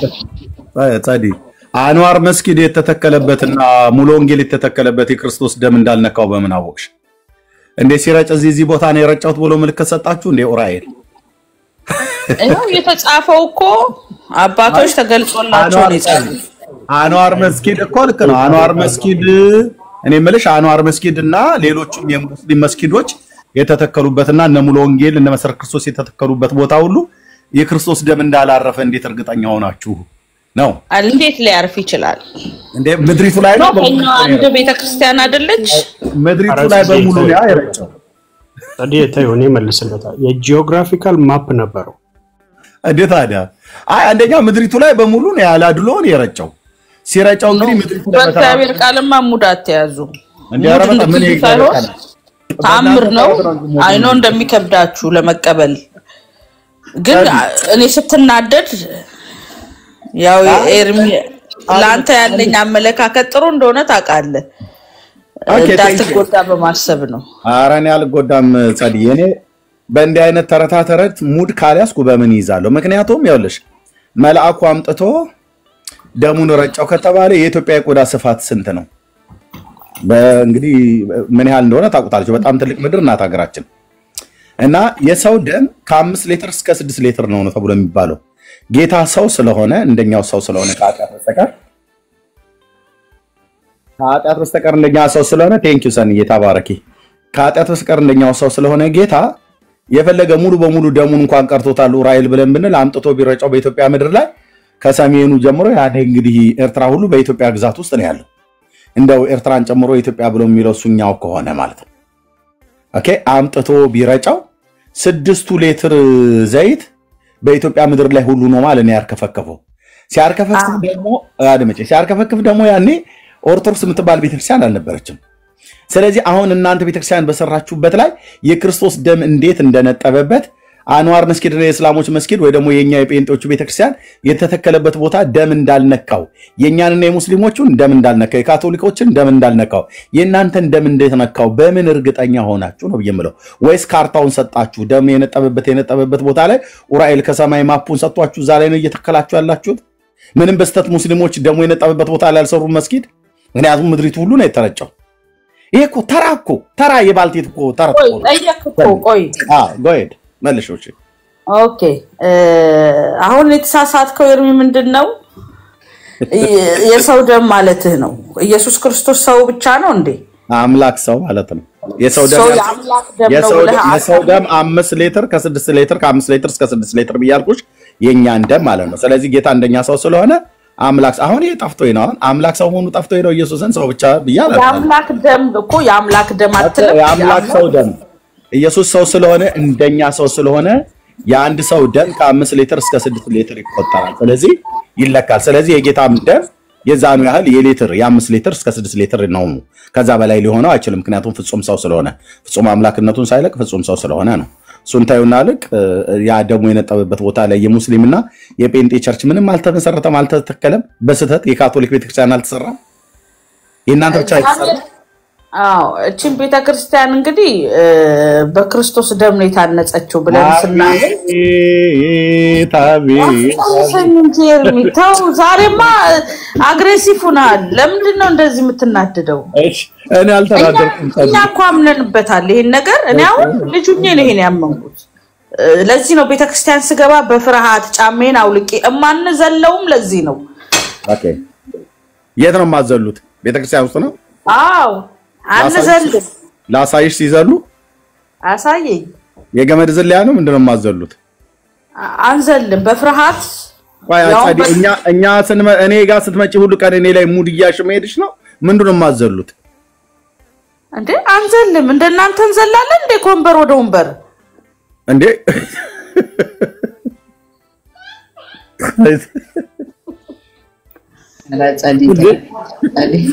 እዚህ ቤት እኮ አንድ ልጅ ገብቶ በመስኮት ዘልዬ ወጣው ሲል ሲመሰክር ሰምቻለሁ። ኦርቶዶክስ እኮ ነው ታዲያ ዘለለው። እናንተ ቤት መዝለሉ አንሶት እኛም ቤት መጥቶ በመስኮት በኩል መዝለል ያስተማራችሁት እናንተ ናችሁ። ኖ ደንግጦ ነው ህዝቡ እንደዛ መንፈስ ቅዱስ ወረደብኝ ብሎ። ጻዲ አንድ ነገር ልጠይቅሽ እና እንደ ያንልም በዚህ የዛሬውን ፕሮግራም እንቋጨው። ጻዲሻ አንቺ ስትመጪ አንዳንዴ እንደ ክበበው ገዳ የሚያረግሽ ነገር አለ፣ ግን እችልሻለሁ። የጌታ እናት ማርያም ዮሐንስ ወደ ቤት ወስዷት ነበር አይደል? ጻዲ ከደም ወደ ሄድን። እሺ እንሂድሻ ወስዷት ነበር አይደል? አው ግን እየቀለድኩ አይደለም። በእውነት እኔ በእግዚአብሔር ቃል አልቀልድም። እውነቴን እኮ የሚያምልሽ እኔም እየቀለድኩ አይደለም። አንተም እንደ ቀልድ እንደማውራ ነው የምትቆጥረኝና ከዚህ ሰውጣ ደግሞ ስድብ ይጠብቀኛል። ሂደሽ ትቀልጃለሽ ይሉኛል። እኔ እየቀለድኩ አይደለም። ነው አይ መቀለድማ ለጫውታ ሲባል የምትጫወቱ አለ። ሁሉን ግን እየቀለድሽ አይደለም።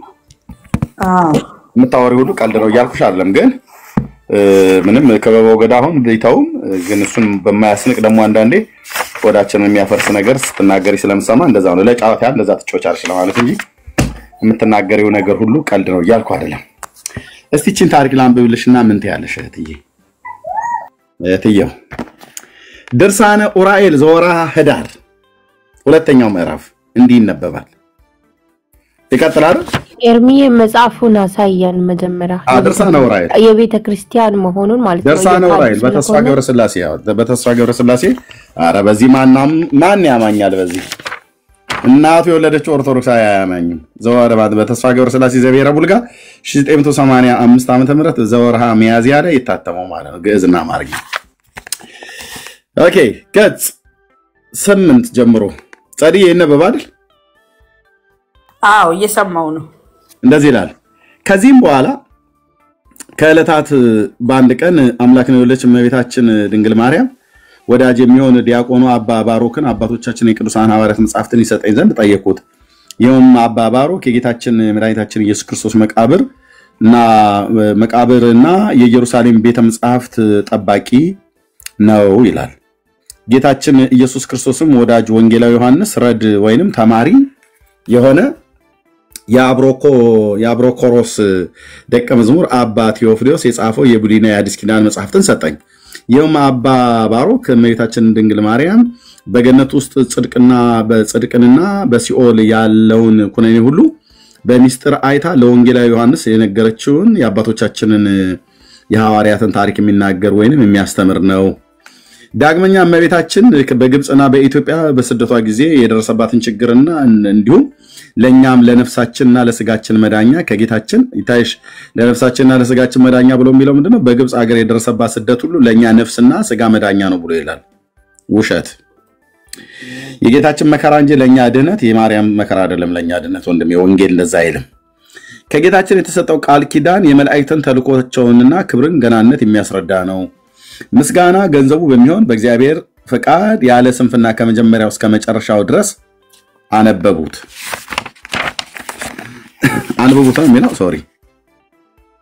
አነበቡት ይላል። ያን መጽሐፍ ማን የሰጠው መጽሐፍ? እሺ ንባቡንም ጌታችን መከራ ከተቀበለበት ከመጋቢት ወር ጀምሮ እስከ ዕለተ ልደቱ ታኅሳስ ወር ድረስ በ9 ወር ከ7 ቀን አንብቤ ጨረሱት ይላል ያን መጽሐፍ። የዚህን መጽሐፍ ታሪኩ ብዙ ነውና ካለ በኋላ ወንድሞቼ ይላል። ልብ ብለህ ሲማየው ከዚህ በኋላ ወንድሞቼ ሆይ እንግዲህ በዚህ መጽሐፍት ውስጥ ስለ መላእክት አለቃ ስለ ቅዱስ ኡራኤል ወንጌላዊ ዮሐንስ የተናገረውን ዜና ስነግራችሁ በጸጥታ አድምጡኝ ይላል። 810 ሰው እያደመጠው ነው በጸጥታ። እኔ ዮሐንስ ከሮም ንጉስ አርቃዲዮስ ዘንድ ሆኜ የአምላክን ወንጌል እያስተማርኩኝ ሳለው መላእክት መጥተው ከሮሙ ንጉስ ከአርቃዲዮስ ፊት በደመና ነጥቀው ወደ ኢየሩሳሌም ወሰዱኝና በዚያ ትተውኝ ሄዱ ይላል። ዮሐንስ ከሮም ንጉስ ማለት ነው። ከዚህም በኋላ ወደ እናቴ ሀገር ወደ ናዝሬት ደረሱ። የጌታዬን የኢየሱስ ክርስቶስን እናት እመቤታችንን ድንግል ማርያምን እዚያ ትቻት ነበርና ወደ ገሊላ ወረደው ይላል። እናቱ ቤት ትቷት ነው የሄደው ዮሐንስ ወንጌላዊው ሮም ሀገር ለስብከተ ወንጌል ተልኮ ማለት ነው። እሺ እመቤታችንም ከእናቴ ቤት አገኘኋትና ገብቼ ሰላምታ እየሰጠው ሰገድሁላት። ዮሐንስ ነው ሰጋጁ፣ ዮሐንስ ነው ሰላምታ ሰጩ ለማርያም እናቱ ቤት ስላገኛት፣ እናቱ ቤት ትቷት ስለሄደ። እርሷ ግን ከእናቴ መኝታ ቤት ክፍል ተቀምጣ ሳለች አንዲትም ነገር ወይንም አንዲትም ቃል እንኳን አልመለሰችልኝም። እኔም ዝም ስላለችኝ መሬት ጠበበችኝና ተጨንቄ ስለ ዝምታዋ ነገር 40 ቀን እየተደነቁ ቆይቼ አምላኬና ጌታዬ የሚሆን ወደ ልጇ የዚህን ነገር ይገልጽልኝ ዘንድ ጸለይኩ ይላል። ምኑን የዚህን ነገር 40 ቀን ሙሉ ዘግታው ምንም አትመልስለት። ሰላምታም ሲሰጣት ሲሰግድላትም እግዚአብሔር ይመስገን አላለችውም። ይገባኛል ስግደትም አይገባኝም አላለችውም። ዝም ጭጭ አንዲት ቃል እንኳን አልመለሰችለት። በዚህ ነገር በጣም ተጨነቀና ጾም ጸሎት ይዞ ወደ ጌታ ሲጸልይ በ40ኛው ቀን ያን ጊዜ በ40ኛው ቀን አራቱ የመላእክት አለቆችን ማለት ሚካኤልንና ገብርኤልን ሩፋኤልና ሱሪያል የሚባለውን ኡራኤልን ላካቸው ጌታ ማለት ነው። አራት መላእክት ወደ እርሷም ቀርበው ሰገዱላትና እመቤታችን ሆይ የልጅሽ ወዳጅ ወንጌላዊ ዮሐንስን ስለምን ዝም አልሽው? አታነጋግሪውምን? መልስስ ለምን አትመልሽለትም አሏት። ሰላም ሲልሽ ሲሰግድልሽ እግዚአብሔር ይመስገን አትዩም? ስግደቱም ይገባኛል አይገባኝም ብለሽም አትዩም? ለምን ደሞ አትመልሽለት? ለምን ዝም አልሽው? ብለው መላእክት አራት መላእክት ተልከው መጣው ጌታ ልኳቸው ዮሐንስ ስለጨነቀው ስለጠበበው ወደ ጌታ ጸለየ። ጌታ ደግሞ አራቱን መላእክት ላከ። አራቱ መላእክት መጣው ለምንድነው ስለምን ዝም አልሽው? አታነጋግሪውምን? መልስስ ለምን አትመልሽለትም አሏት። መላእክቱ መጣው ማለት ነው። እመቤታችንም ወንጌላዊ ዮሐንስ ወዴት አለ ብትላቸው እመቤታችን ሆይ እነሆ ከፊትሽ ቆሞ ይገኝ የለምን አሏት። እርሷም ግሩም የሆነ የሲኦል ጨለማ አይቼ ከመፍራት ወይንም ከመደነቅ የተነሳ ልቦናዬ ሌላውን ስለማያስታውስ ያለ ዛሬ አላየሁትም አለች። እግዚኦ እግዚኦ እግዚኦ እግዚኦ። ኦርቶዶክሳውያን አሁን በሙሉ ደራሽ ውሃ በላችሁ ማለት ነው። ለምን በሉኝ ጥያቄ። እመቤቴ ታየኛለች፣ ትሰማኛለች፣ ትራዳኛለች፣ ስጠራት ትመልስልኛለች ብላችሁ ምትሉ ለወዳጇ የጌታ ወዳጅ ሆነው ለዮሐንስ ወደ ቤት ወሰዳት። ዮሐንስ 19 ላይ ተጻፈው ወደ ቤት ወሰዳት የተባለ ሐዋርያ እናቱ ቤት አግኝቶ ሲያናግራት 40 ቀን ሙሉ ዝም ሰላምታ ሲሰጣት እግዚአብሔር ይመስገን አትለው። ሲሰግድላትም ለምን ሰገድክልኝም አይገባኝም ይገባኛልም አትለው። አንዲት ቃልም አልመለሰችለትም። መላእክት ከሰማይ መጥተው ሲነግሯት እንዴ ለልጅሽ ለወዳጅ ለወንጌል ዮሐንስ ለምንድነው ዝም ያልሽው? አታነጋግሪውም እንዴ? አታነጋግሪውም? ምን መልስስ ለምን አትመልሽለትም አሏት። እመቤታችንም ወንጌላዊ ዮሐንስ ወዴት አለ? አንድ ክፍል ውስጥ ሆና አታየውም ማለት ነው። ዮሐንስን ካላየችው ይሄ ባልቴቱ ሁሉ አሁን ታየኛለች ትደርሰልኛለች እመቤቴ በኪነ ጥበቧ ብለው የሚሉት ውሃ በላው ማለት ነው። ድርሳነ ኡራኤል ዘወርሃ ህዳር ገጽ 12 ላይ ማለት ከ8 እስከ 12 ነው ያነበብኩት ያለው እና ምን አለች ደግሞ ሲኦልን ምን እንደያለች እንደምታደናንቀው ይልኝ የጌታችን እናት አይደለችም። ወንድሞች እናቶቼ ይሰመርልኝ። የኦርቶዶክሷ ማርያም የጌታችን እናት አይደለችም። ሊቅ የሆነ ሰው ካለ ያለ ጫጫታ ፕሮግራም ተይዞልን ዲቤት ገብተን መጽሐፍቶቻቸው የሚናገሩትን በሙሉ ዝርክርክ ካርጌ ዓለም አደባባይ ላይ ላስተው። በተለይ በማርያም ስም የተጻፈ ነገረ ማርያም፣ ራእይ ማርያም፣ ታምረ ማርያም፣ ቅዳሴ ማርያም፣ ውዳሴ ማርያም ምናምን ነገር የተባለ ማለት ነው። ድርሳነ ማርያም፣ ድርሳነ ኪዳነ ምሕረት ምናምን ነገር ላይ የተባለ የሌላውን ታሪኩን ጨርሰው አከለ ጨርሰው እንዴ? ኧረ ምን ታዲያ ጨርሰው በደንብ ነው እንጂ ጨርሰው ከዛ እኔም ገድሉን ልሰማ ይገባል። እሺ ሰየው በቃ ቴንክ ዩ እንኳን ሰማሽ። ሰምተሽ ጨርሺ ቃሎት ያሰማል ብለሽ ተወጫለሽ እህትዬ። እሺ ቴንክ ዩ። እታችን ሆኖ እኮ ይሰማል መግባትም አያስፈልግም፣ ግን ለምሳሌም ከሆነ አሳልምሻለሁ። እሺ እርሷም ግሩም የሆነ የሲኦልን ጨለማ አይቼ አለች። በኦርቶዶክስ ማርያም ስም በኦርቶዶክስ ማርያም ፊት ሲኦል እና ጨለማ ግሩም ነው። ግሩም ማለት የሚደነቅ እጹብ ድንቅ የሆነ ማለት ነው። አይቼ ከመፍራትና ወይንም ከመደነቅ ትላለች። ጨለማን ታደንቃለች፣ ጨለማን ግሩም ትላለች። ሲኦልን ግሩም፣ ጨለማን ትደነቅበታለች። ሲኦልን ትደነቅበታለች፣ ሲኦልን ጨለማን ግሩም ትላለች። እና ከመፍራት የተነሳ ከመደነቅ የተነሳ ልቦናዬ ሌላውን ስለማያስታውስ ያለ ዛሬ ያላየሁትም አለቻቸው ዮሐንስን። ልቦናዋ አያስታውስም ማለት ነው። ዮሐንስን ታዲያ ፍለፊቱ እናቱ ቤት ተዋት የሄደውን ፍለፊቷ ቆሞ ሲያወራት 40 ቀን ሙሉ ዘግታ ወደ ጌታ ጾም ጸሎት አድርጎ መላእክት መተው ነግረዋት እንዴ ይኸው እመቤታችን በፍለፊትሽ ቆሞ የለም እንዴ እያሏት ከፍለፊትሽ ቆሞ ይገኝ የለም ምን አሏት። መላእክት መተው እስኪ ነግሯት ድረስ ማለምን ማለት ነው። ይቅርታ አድርጉልኝ የጌታ እናት ስላይደለች የጌታዬን እናት የአማኑኤል እናት እንደዚህ ብዬ አልናገራትም። ባጭሩ ደንዝዛለች ማለት ነው ከመደነቅ የተነሳ። የጌታዬ እናት ግን አይደለችም፣ የአምላኬ እናት ግን አይደለችም። ስለዚህ ከዚህም በኋላ እቺ የኦርቶዶክስ ማርያም የአምላኬ የእግዚአብሔር መንፈስ ምስክር ነው። አረ ኤርሚያም ብለው ታሪኩ ጨርሰ ነው ስለጠይቀችን መልስ የኦርቶዶክስ ማርያም እኮ ነው ጥያቄ ጠይቀሽ መልስ እኛ እኮ ቁጭ ብለን የኦርቶዶክስ ማርያም በመጽሐፉ ላይ ካገኘሁት ከምግባሯ ከባህራ የተነሳ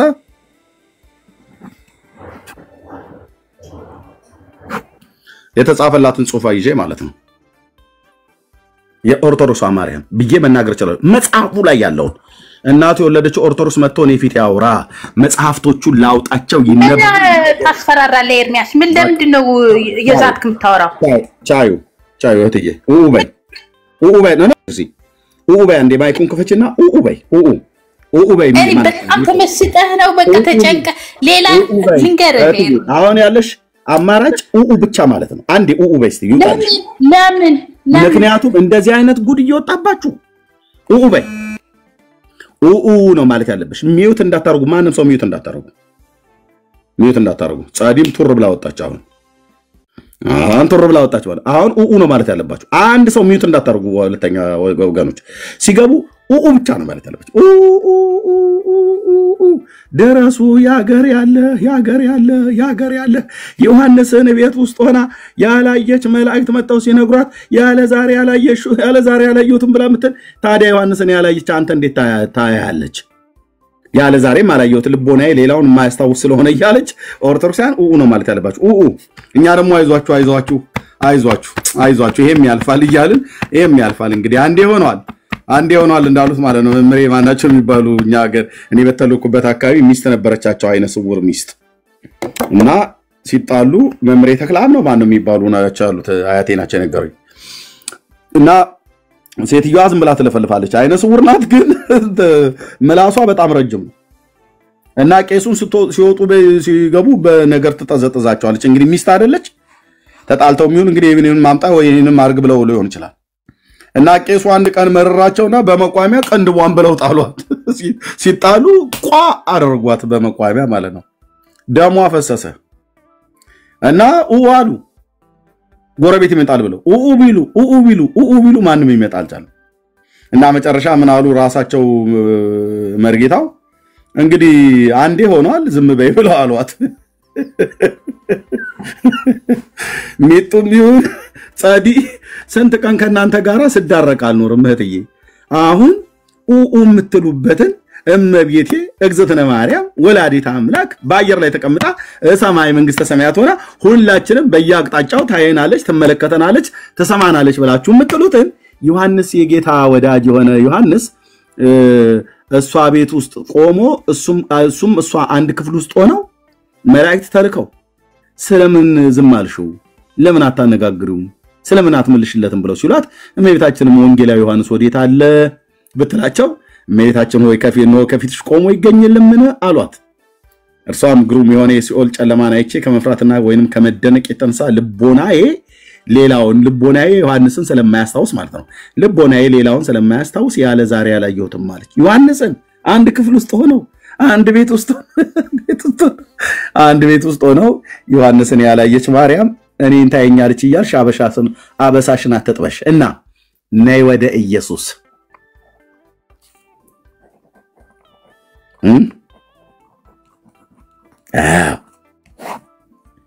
በለው ኤርሚያስ የደብተራ መጽሐፍ በለው እንደዚህ በቃ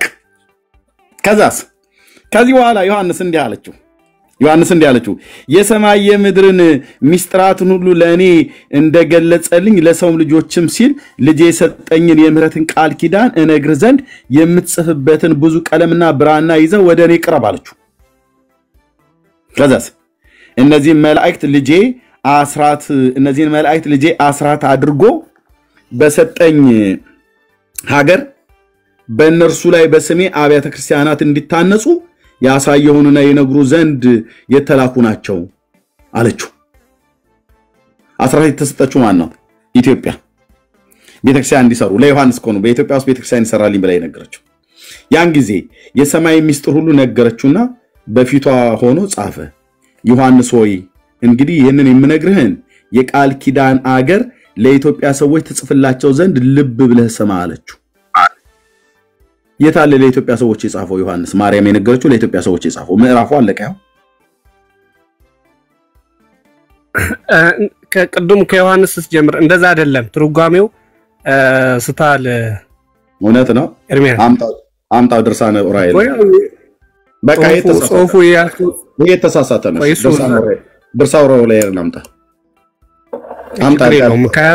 ያልተሳሳተው ነው አምጣ ቶሎ ቆይ ነገርኩ ተረጋጋ አሁን ከያዝኩ መጽሐፍ ስህተት ነው አተረጓጎምን ያልኩ ትልቁ ላይ አርግ ያለው ድርሳነ ዑራኤልን አምጣው አንተን ትልቁ ገዝና አማርኛው አልሰማኝም እንዴ ድርሳነ ዑራኤልን አምጣው ይሄኛው የተሳሳተ ነው መጽሐፉ ያስከው ትርጓሜው ተሳስተሃል ያልኩ መጽሐፍ ተሳስተዋል አላልኩም አልሰማኝ አማርኛው ነው የተሳሳተው አንተ ነው የተሳሳተው ስትተረጉመው እኔ ምን ተረጉማለሁ እኔ ቀጥታ ነው አማርኛው ነው የነበርኩት ኦኬ አደለም አማርኛው ስትተረጉመው ጨለማ ያለችው ዮሐንስን አይደለም ነው እኔ ዮሐንስን ጨለማ ያለችው ብያላልኩም የሲኦል ጨለማን አይቼ ነው ጨለማና ዮሐንስን ማለይ ሰው ነኝ እንዴ እኮ ጨለማ የሲኦል ጨለማን አይታ ነው እኮ የሲኦል ጨለማን ያየችው ነው ዮሐንስን ጨለማ ነው ብላለች እንዴ አላልኩም እኮ ምን እንደምታወራው ስለዚህ እናንተን አጣቃችሁ ዮሐንስ ጨለማ ያለችው ነው ያልኩት አድምጠኝ ዮሐንስን አድምጠኝ በመጀመሪያ የተባለውን አድምጠው ነው እሺ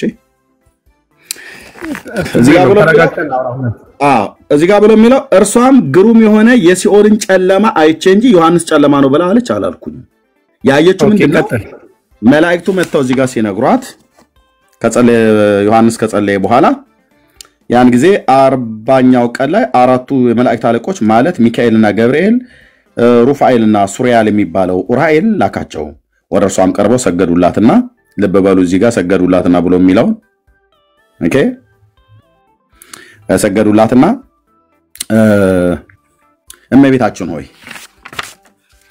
የልጅሽ ወዳጅ ወንጌላዊ ዮሐንስን ለምን ዝም አልሽው? አታነጋግሪውምን? መልስ ስለምን አትመልሽለትም አሏት። እመቤታችንም ወንጌላዊ ዮሐንስ ወዴት አለ ብትላቸው እመቤታችን ሆይ እነሆ በፊትሽ ቆሞ ይገኝ የለምን አሏት። ምክንያቱም በእናቱ ቤት ውስጥ ነው ያሉት። ይሄው ኢየሱስ ክርስቶስ እናት እመቤታችን ድንግል ማርያምን በዚያ ትቻት ነበርና ወደ ገሊላ ወረደው ይላል። ምክንያቱም እመቤታችንም ከእናቴ ቤት አገኘኋትና ይላል ገብቼ ሰላምታ ሰጠኋት። እርሷ ግን ከእናቴ መኝታ ቤት ክፍል ተቀምጣ ሳለች ይላል። የዮሐንስ እናት መኝታ ቤት ነበር የተቀመጠችው። ስለዚህ ዮሐንስና ማርያም በአንድ መኝታ ቤት ነበሩ ማለት ነው። ከሮም ተመልሶ ሰላምታ ሲሰጣት በመጽሐፉ አጻጻፍ ሲሰግድላት አንድ ክላስ ውስጥ ሆነ አላየችውም 40 ቀን ሙሉ። መላእክት ልኮ ነው በፊትሽ ነው ቆሞ የለምን አሏት። እመቤታቸው ይሄው በፊትሽ ቆሞ የለምን አሏት። እርሷም ግሩም የሆነ የሲኦልን ጨለማ አይቼ ከመፍራት ወይንም ከመደነቅ የተነሳ ልቦናዬ ሌላውን ስለማያስታውስ ያለ ዛሬ ያላየሁትም ማለች። ረስታለች ማለት ነው። ዮሐንስ ረስታለች ማለት ነው። ኦኬ አሁን ጉዳይ ያለ ዛሬ ያላየሁትም ተባለ ዮሐንስን አይደለም ነው። ማን ነው ታዲያ? ማን ነው? ጨለማውን አይታ ከእንደዚህ ነው። ተረጋጋ፣ አድመጣኝ፣ ተረጋጋ። እዚህ ጋር ቆይ እሺ አውራ ቆይ ውሸትህን እንዴት አፈርደቼ እንደማስገጣ ሳይለሽ ይቀጥል። ቆይድ ችግር የለውም። ውሸት ሳይሆን አራዳ። እሺ ጨለማውን አይደል ያለ ዛሬ ያላየሁትም ያለችው? ችግር የለውም። አሁን የምታረጋለህ ውሸትን በለውና ቆይ ተርጉሞ ጨለማውን አይደል ያለ ዛሬ ጨለማውን አይደል ልብ ብለና ስማኛ ጨለማውን አይደል ያለ ዛሬ ያላየሁትም ብላ ያለችው? አዎ እሷም ጉርም የሆነ ቆይ አዎ እኔ የራሴ እኮ ነው አራዳ። እሺ አንብብ ቆይ ችግር የለውም። የራሴ አራዳድ ነው ነገር። ኦኬ እሷንም ጉሩም የሆነ የሲኦል ጨለማ አይቼ ከመፍራት ወይም ከመደነቅ የተነሳ ልቦናዬን ሌላውን ስለማያስታውስ ምኑን ስላየች ምን ስላስደነገጣት ጨለማው እና ሲኦል ስለማስታወስ ያለ ዛሬ አላየሁትም ያለ ዛሬ አላየሁትም ያለችው ጨለማውና ሲኦሉ ነው እኮ አሁን አላየሁት አሁን ለዛ ነው ጨለማውና ሲኦሉ ነው አይደል ያለ ዛሬ አላየሁትም ያለችው ተረጋጋ ብለህ መልስልኝ እንጂ ያለ ዛሬ ያላየሁትም ብለህ ያለችው ሲኦሉና ጨለማው ነው ብለኛል ቀደም። አሁን ያለ ዛሬ ያላየሁትም ያለችው ሲኦሉና ጨለማው ነው አይደል እኮ። ቆይ ተረጋጋ። እኔ አሁን ከላይ ተረጋጋት በላይ ተረጋግቼ ነው ማውራት። ጥያቄ ነው እየጠየቅኩ ያለሁት መልሱን መልስ። ተረጋጋ። እንደዚህ አይነት ጨለማ አይቼ አላቅም እኮ። ስለዚህ ያለ ዛሬ ያላየሁትም ያለችው ጨለማውንና ሲኦሉን ነው ወይ ነው ያልኩ አይደለም። ታዲያ ምኑን ነው ያለ ዛሬ ያላየሁትም ያለችው ምኑን ነው እኮ? ዛሬ ሲባል ያለ ዛሬ ያላየሁትም ያለችው ወንድም ያለ ዛሬ ነው እንደማለት ነው። ሐሳቤን ስትና ወይ አብራራ ወይ ላብራራ ነው። ኦኬ go ahead እሺ ላብራራ ወይም አብራራ go ahead። እኔ በተረዳሁት መጠን ላብራራውና ነው እንደዛ አይደለም ብለህ ታስብ። ኦኬ እሱም ጉርም የሆነ የሲኦል ጨለማ ባየች ከድንጋጤ የተነሳ ጨለማውን አይታ ያለ ዛሬ አላየሁትም የምትለው እንደዚህ አይነት ነገር አላየሁትምና አሁን አላየሁትም እያለች ያለች ለዮሐንስ ነው። ግን ያለ ዛሬ እንደዛ ነገር ስላላየሁት ከድንጋጤ የተነሳ አሁን ደግሞ ምን አልክ አሁን ያለችው ዮሐንስ ነው። እኔ ነኝ አድመጠኝ። ቀደም ያልከው አድመጥ። እሺ ቀደም ያልከው ጨለማው ነው ያለ ዛሬ ያላየሁትም ብላለች አልክ። ከፍ ብለህ ግን ስላላነበብክ ያልኩ ነው። አድመጥ። ሁለቴ የተቀላቀለ ቃል ሪከርድ አድርጌያለሁ መልሼ አሰማለሁ ከፈለክ ማለት ነው። ጨለማው ነው ያለ ዛሬ ያላየሁትም አድመጠኝ። ጨለማው ነው ያለ ዛሬ ያላየሁትም ብላለች አልከኝ እንዴ? ጨለማውን ያለ ዛሬ ማታየውማ ከሆነ ያለ ዛሬ ካላየችው ማለት የደነገጠችው ጨለማውን ስላየች አላየሁትም ያለ ዛሬ አላየሁትም ያለችው ጨለማውን ነው አልከኝ። መላእክቱ ግን መተው በትርኩ መሰረት ምን አሏት? ይሄው እዚህ ጋር መጡና እመቤታችን ሆይ አትለፈውሽ። ያ ገዝ ነው ወደዚህ ያለው ኤርሚ ገዝ ነው ወደዚህ ያለው ገዝ ነው። ኦኬ እሺ ቀጥል። እመቤታችን ሆይ የልጅሽ ወዳጅ ወንጌላዊው ዮሐንስን ስለምን ዝም አልሽው? አታነጋግሪውምን? መልስስ ለምን አትመልሽለትም አሏት። እመቤታችንም ወንጌላዊ ዮሐንስ ወዴት አለ ብትላቸው ስላላየችው ማለት ነው። ወዴት አለ? እናቱ በእኝታ ቤት ውስጥ ሆና ማለት ነው። ያው እመቤታችንን ከእናቴ ቤት አገኘኋትና ገብቼ ሰላምታ ሰጣኋት፣ ሰገድኩላት ይላል። እናቱ ቤት አግኝቷት ሰላምታ እየሰጣት እየሰገደላት አላየችውም። ምንም አንዲት ቃል አልመለሰችለትም። ያልመለሰችለት አልሰማችውም፣ አላየችውም ማለት ነው። ከዚህ የተነሳ ጨነቀኝ ጠበበኝ አለ። ወደ አምላኬ ጸለይኩ አለ። በ40ኛው ቀን 4 መላእክት ላከ። መላእክቱ መጡ። እመቤታችን ሆይ የልጅሽን ወዳጅ ዮሐንስን ስለምን ዝም አልሽው? አታነጋግሪው? መልስ ስለምን አትመልሽለትም አሏት።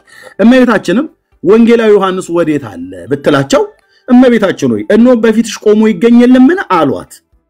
በፊትሽ ቆሞ ይገኝልምን ሲሏት እርሷም ግሩም ከሆነ ከሲኦል ጨለማ አይቼ ከመፍራት ወይም ከመደነቅ የተነሳ ልቦናዬ ሌላውን ስለማያስታውስ ያለ ዛሬ አላየሁትም ያለችው ዮሐንስን እንጂ ጨለማውን አይደለም። ኦኬ አዎ ከላይ ካነበብ ኦኬ ቆይ ተረጋጋ ኤርሚያ አሁን ይሄ ስህተቱ ምንድነው ነው? አሁን ትክክል እኮ ነው። ታዲያ ስህተቱ ከፍራቻ የተነሳ ቆይ እኔ በገባይ መንገድ ላባር ካነበብከው በገባይ ልክ ማለት ነው።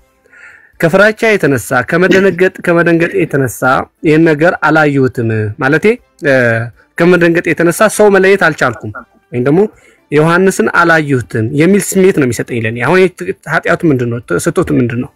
ኦኬ ከመደንገጧና ከጨለማውን ሲኦልና የጨለማን አይታ ከመፍራቷ የተነሳ ነው አይደል ያላየችው? አዎ ማለት አለየሁትም ማለት በደንብ አላየሁትም ነው። ግርጥ ምንም የሚያሻማ ወርድ አይደለም። ልቦናዬ ሌላውን ስለማያስታውስ እኮ ነው ያለ ዛሬ አላየሁትም ያለችው። አዎ ከድንጋጤ የተነሳ ይላል ከላይ እኮ። ችግር የለውም እኮ ትክክል ነው። እኔ ቅራኔ የለኝም። አንተ ካነበብከውም ከመጽሐፉ አንፃር የጌታ እናቱ መንፈስ ቅዱስ አለባት የለባትም? እንዴት መንፈስ ቅዱስ ባይኖርባት መቼስ አትጸንስም። አለባት የለባትም ነው ጥያቄ። አለባት እንጂ አለባት። እንደዛ ነው ባጭሩ መልሰው አለባት።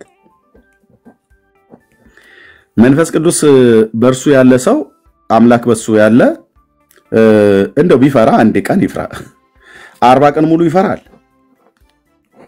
ወርካስ ምንም ችግር የለውም። አሁን መንፈስ ቅዱስ ያላቸው ሰዎች 40 ቀን ሙሉ ይፈራሉ። እኔ ነበር ጠየቀኝ። እኔ ካነበብከው አንፃር በክርስትናዬን ከእምነቴን አንፃር ነው መመለስልህ። ችግር የለም። የማርያም ነው የምትመልስልኝ፣ ያንተን ክርስትና አይደለም። የማርያም ካነበብከው እኮ ነው። የማርያም ስላነበብከው እኮ ነው። ስለ ማርያም ነው ያለው። ኦኬ በመጀመሪያ መንፈስ ቅዱስ ስጦታ ነው አይደል? እግዚአብሔር መንፈስ ቅዱስ ስጦታንና መንፈስ ቅዱስ ላይ መንፈስ ቅዱስ ስጦታ አይደለም። መንፈስ ቅዱስ ሶስት አካል አንዱ ነው። እግዚአብሔር መንፈስ ቅዱስ ስጦታ ሳይሆን እግዚአብሔር ነው እኮ መንፈስ ስጦታ ነው። እሺ የእግዚአብሔር መንፈስ ስጦታዎች አሉ። ኖ ጴንጤ ቤት ነው የመጣው። መንፈስ ቅዱስ ስጦታ አይደለም። መንፈስ ቅዱስ እግዚአብሔር ነው። የመንፈስ ቅዱስ ስጦታዎች ግን ብያለሁ እኮ መንፈስ ቅዱስ ስጦታ ነው ማለት የመንፈስ ቅዱስ ስጦታ ብዬ ላስተካክልልህ። መንፈስ ቅዱስ እግዚአብሔር ነው። መንፈስ ቅዱስ ስጦታ አይባልም። መንፈስ ቅዱስ እግዚአብሔር ነው።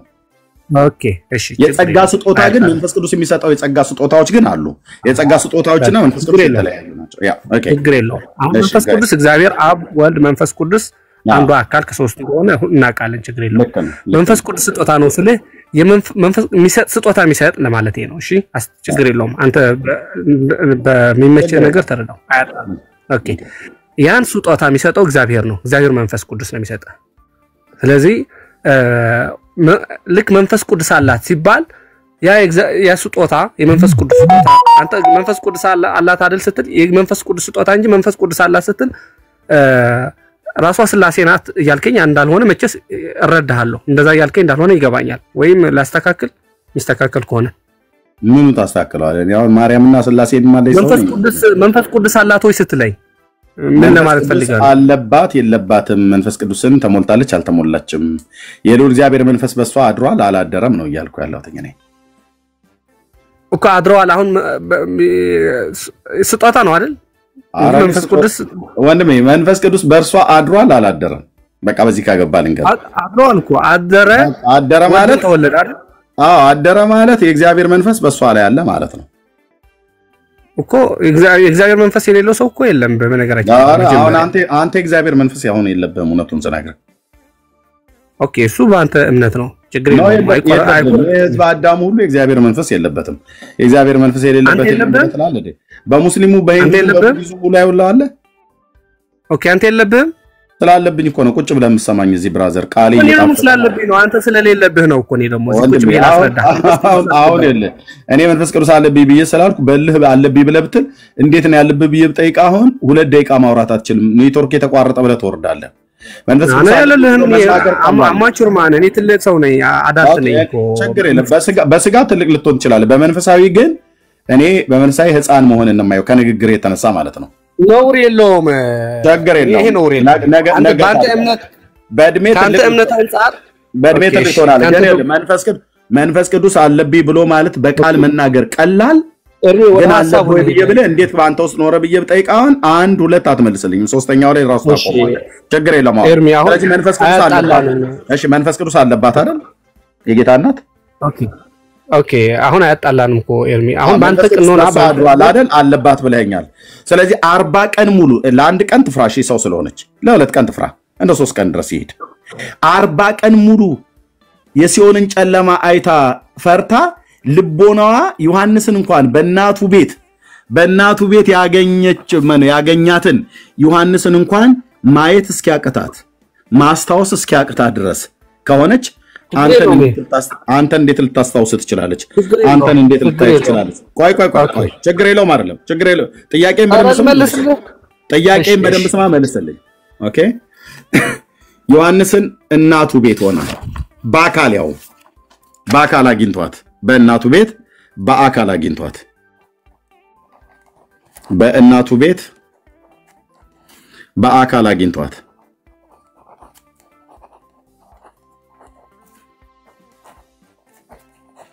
በአካል አግኝቷት አላየችውም።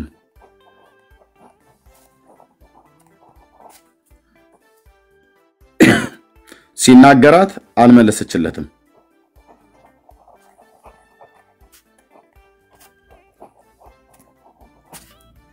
ኦኬ ሰላምታ ሲሰጣት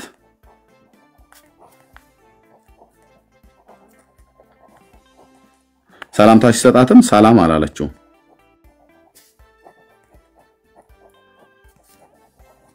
ኦኬ ይሄ ሁሉ ከምን የተነሳ ነው? ከፍርሃት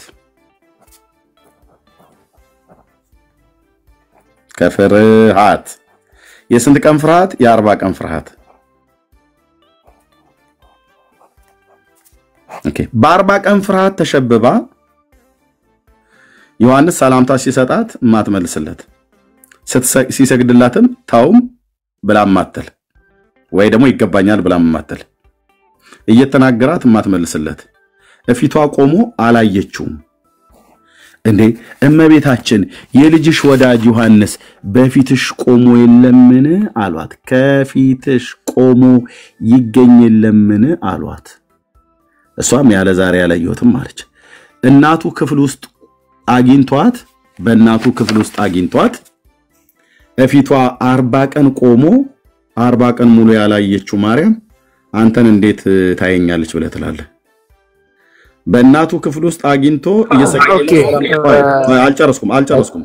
በእናቱ ክፍል ውስጥ ቆሞ ሰላምታ እየሰጣት እየሰገደላት አንዲትም ቃል ያልመለሰችለት አንተን እንዴት ትመልስልኛለች? ጸሎቴን ትሰማና ትመልስልኛለች ብለህ ትላለህ? እናቱ ክፍል ውስጥ አግኝቷት ሰግዶላት ያልመለሰችለት ወደሷ ሰላምታ ብሎ ያልመለሰችለት በፊቷ ቆሞ ያላየችውን አንተ ታየኛለች አንተ ትሰማኛለች እንዴት ብለህ ትላለህ? ኦኬ ሐሳቡን ብቻ ጨርስልኝ ከዛ በኋላ አዲስ ስጠኝ። ጨርሻለሁ። ኦኬ ጥያቄ ኤርሚያስ። ኦኬ አሁን የተጻፈ መጽሐፍ ቅዱሳዊ ነው። ለምሳሌ ከመጽሐፍ ቅዱስ ጥቅስ ነው የምጠቅስልህ። ከዚህ አንፃር ክርስቶስ በለሷን ርቦት በለሷን ሊበላ በሄደ ጊዜ እንደሌላ ታወቀና ረገማት።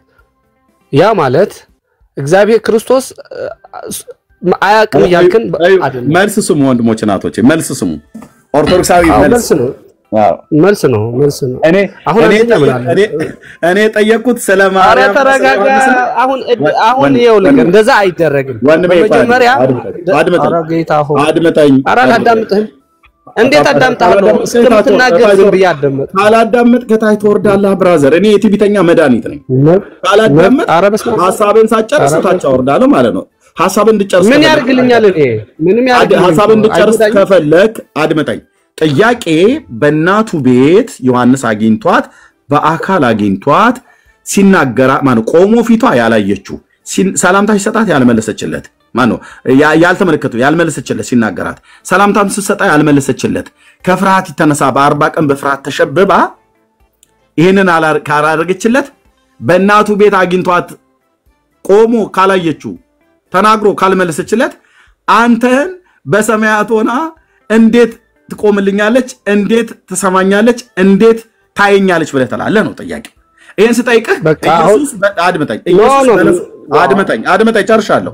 ኢየሱስ በለሷ ብለህ አትበለኝ። ኢየሱስና በለሷ ማርያምና ዮሐንስ ምንም አያገናኛቸውም። ለጥያቄ የሚመጥን መልስ መልስልኝ። እሺ ቴንክ ዩ። ለጥያቄ የሚመጥን መልስ ያ ጋዲ አሁን አለ መሰለህ ትዕቢተኛ ምናምን ታብተን አይደለም እዚህ ኤርሚ ምንም አይቀንስብኝም አይወርድብኝ። ግን አንድ ነገር እንወስዳለን። ሐሳቤን እንሰጠኝ ገብቷል። ሐሳቤ በሐሳብ ትሞግቷለህ እንጂ ለትዕቢትም ወንጌል ይዤ ወትዕቢት አላወራም። አንተ ምን አገባኝ? ለክርስቶስ ጠበቃ አይደለም። ራሱ እግዚአብሔር በቂ ነው ለሁሉ ነገር። ስለዚህ ሐሳቤ ብቻ ነው የምሰጠው። ሐሳቤ ስሰጥ በፈለከው መንገድ መተርጎም ያንተ ድርሻ ነው። ስለዚህ እኔ የምልህ ይሄ መጽሐፍ ቅዱሳዊ ነው። እንደዛ ማለት እመቤታችን አታውቅም ማለት አይደለም። ኦር ጠፍቷታል ዮሐንስ ማለት አይደለም።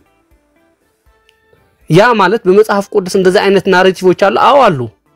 ለምሳሌ ጸበለሷን ኦኬ ክርስቶስ ጸበለሷን ፍሬ እንደሌለባት ባወቀ ጊዜ የረገማትን ጥቅስ ብታወጣሉ ምዕራፍ ስንት ነው? ኦኬ መጽሐፍ አልያዝኩም አሁን ሶሪ ምዕራፉን ነገር የመጽሐፍ መጽሐፉም ሐሳቡ ካላችሁ እዚህ እንትን ብትሉ እሺ ምዕራፉና መጽሐፉ ከመውጣቱ በፊት ሐሳቡ ነገር ምን ይላል? ሐሳቡ ጌታችን መድኃኒታችን ኢየሱስ ክርስቶስ ጸበለሷ ሩቦት አንዴ ቆይ ወንድሞች ኮፒ ሊንክ እና ሼር አድርጉት እንዳይቆራርጥ ማለት ነው። እሺ ሐሳቡ ምንድነው? የበለሷና የኢየሱስ ያው ታውቀዋለህ እኮ እርሚ መጽሐፍ ስላለት ውጭ ላይ ነኝ ያለው ብዬ ነው። ምንድነው የሚለው? እሺ በለሷን ፍሬ እንደሌላት ባወቃት ጊዜ ረገማት። እሺ ከዛስ? በቃ ይሄ በቂ ነው። አሁን የኔ ሐሳብ ብቻ ነው የኔን ለማለት የፈለኩት። ማርያም ዮሐንስን ረገማት ወይስ ዮሐንስ ማርያምን ረገማት? ኦኬ ፖይንቱ እዚህ ጋር ነው የኔን ለማለት የፈለኩት። ዮሐንስ ማርያምን ረገማት ወይስ አሁን የመርገም ጉዳይ አይደለም። ኦኬ እሺ የመርገም ጉዳይ ዮሐንስ ማን ነው? ኢየሱስ በለሷን ረገማት። አስጨርሰኝ እርሚ ተረጋጋና አስጨርሰኝ። እሺ ኦኬ አስጨርሰኝና እርሚ ከዛ በኋላ እንደፈለክ ትላለህ። እሺ የመርገሙ ጉዳይ አይደለም። እርግማን አይደለም እዚህ ላመጣው አይፈለኩ አለማወቅ ነው። ማን ያላወቀው? ክርስቶስ እግዚአብሔር ነው። ግን በለሷ ፍሬ እንደሌላት ማወቅ ያውቃል። ነገር ግን መጥቶ አይቶ እንደሌላት ማን ነው አላወቀም? አለማወቅ ነው ብለህ ያልከው ማን ነው? ኢየሱስ ነው የማያውቀው በለሷ ፍሬ እንደሌለባት የረገማትን መጥቶ ካያ በኋላ እንደሌላት ካወቀ ረገማታው። ስለዚህ አስቀድሞ አያውቃትም ነበር ማለት ነው። አላልኩም እኔ ያውቁንም ታዲያ ምን ያገናኘዋል? እኔ ከጠየቅኩት ጥያቄ ጋር ምን ያገናኘዋል? ራሱ በደም ይገናኛል እንጂ። እሺ አገናኝልኝ። እኔ ያገናኘሁት አድመጣይ በለሷና ወንድሜ ቆይ በለሷ እና ኢየሱስ ኦኬ ኢየሱስ በለሷን አያውቃትም ነበር። ኦኬ አድመጣይ በሰውኛ ነው የተነገረኝ። አዎ በሰውኛ ኢየሱስ በለሷን አያውቃትም ነበር እኮ። ለምን አያውቃትም? ሁሉ ያውቃል እንጂ እኮ ካወቀ ታዲያ ይሄን የገለጠልህ የሰማይ አባቴ ነው ሲል ያውቅ ነበር። እነዛ ሶስት ያውቃት። ስለዚህ ያውቃ እሺ ያውቃታል። እሺ በለሷን ያውቃታል። ጌታ ሆይ እስቲ ኤርሚ ተረጋግተን ዲቤት እናረግ። ተረጋግተን ክርክር ምኑ ዲቤት አድርገን? እሺ ኢየሱስ በለሷን ያውቃታል። አንተ ዲቤት አይሆን እኔ ዲቤት እያደረኩ ነው ብሮስኪ። ቀስ ተረጋግተን ሁላችን እኔም አንተም ተረጋግተን እንነጋገር። እሺ ይበቃው አይደለም በደረገ ወንድሜ እኔ ቢበቃ ጥሩ ነው። እዚህ ጋር ይኸውልህ ውሸትን ይቅርታ ወንድሜ መባጽዮን ውሸትን ለመሸፈን የሚካሄድ ርቀትን በየትኛውም ጊዜ አትተባበር። እኔ እንደው ችግር የለውም። እኔ አሁን ውሸታም አልልህም። ውሸታም አላልኩም። ልብ ብለህ ስማኝ። እኔ ውሸታም አላልኩም። ይኸውልህ እማቃቸው አብዛኛው የትግራዋይ ተወላጆች ለእውነት ደረቆች ናቸው በእውነት ኖ እኔ ብሔር የለኝም ብሔር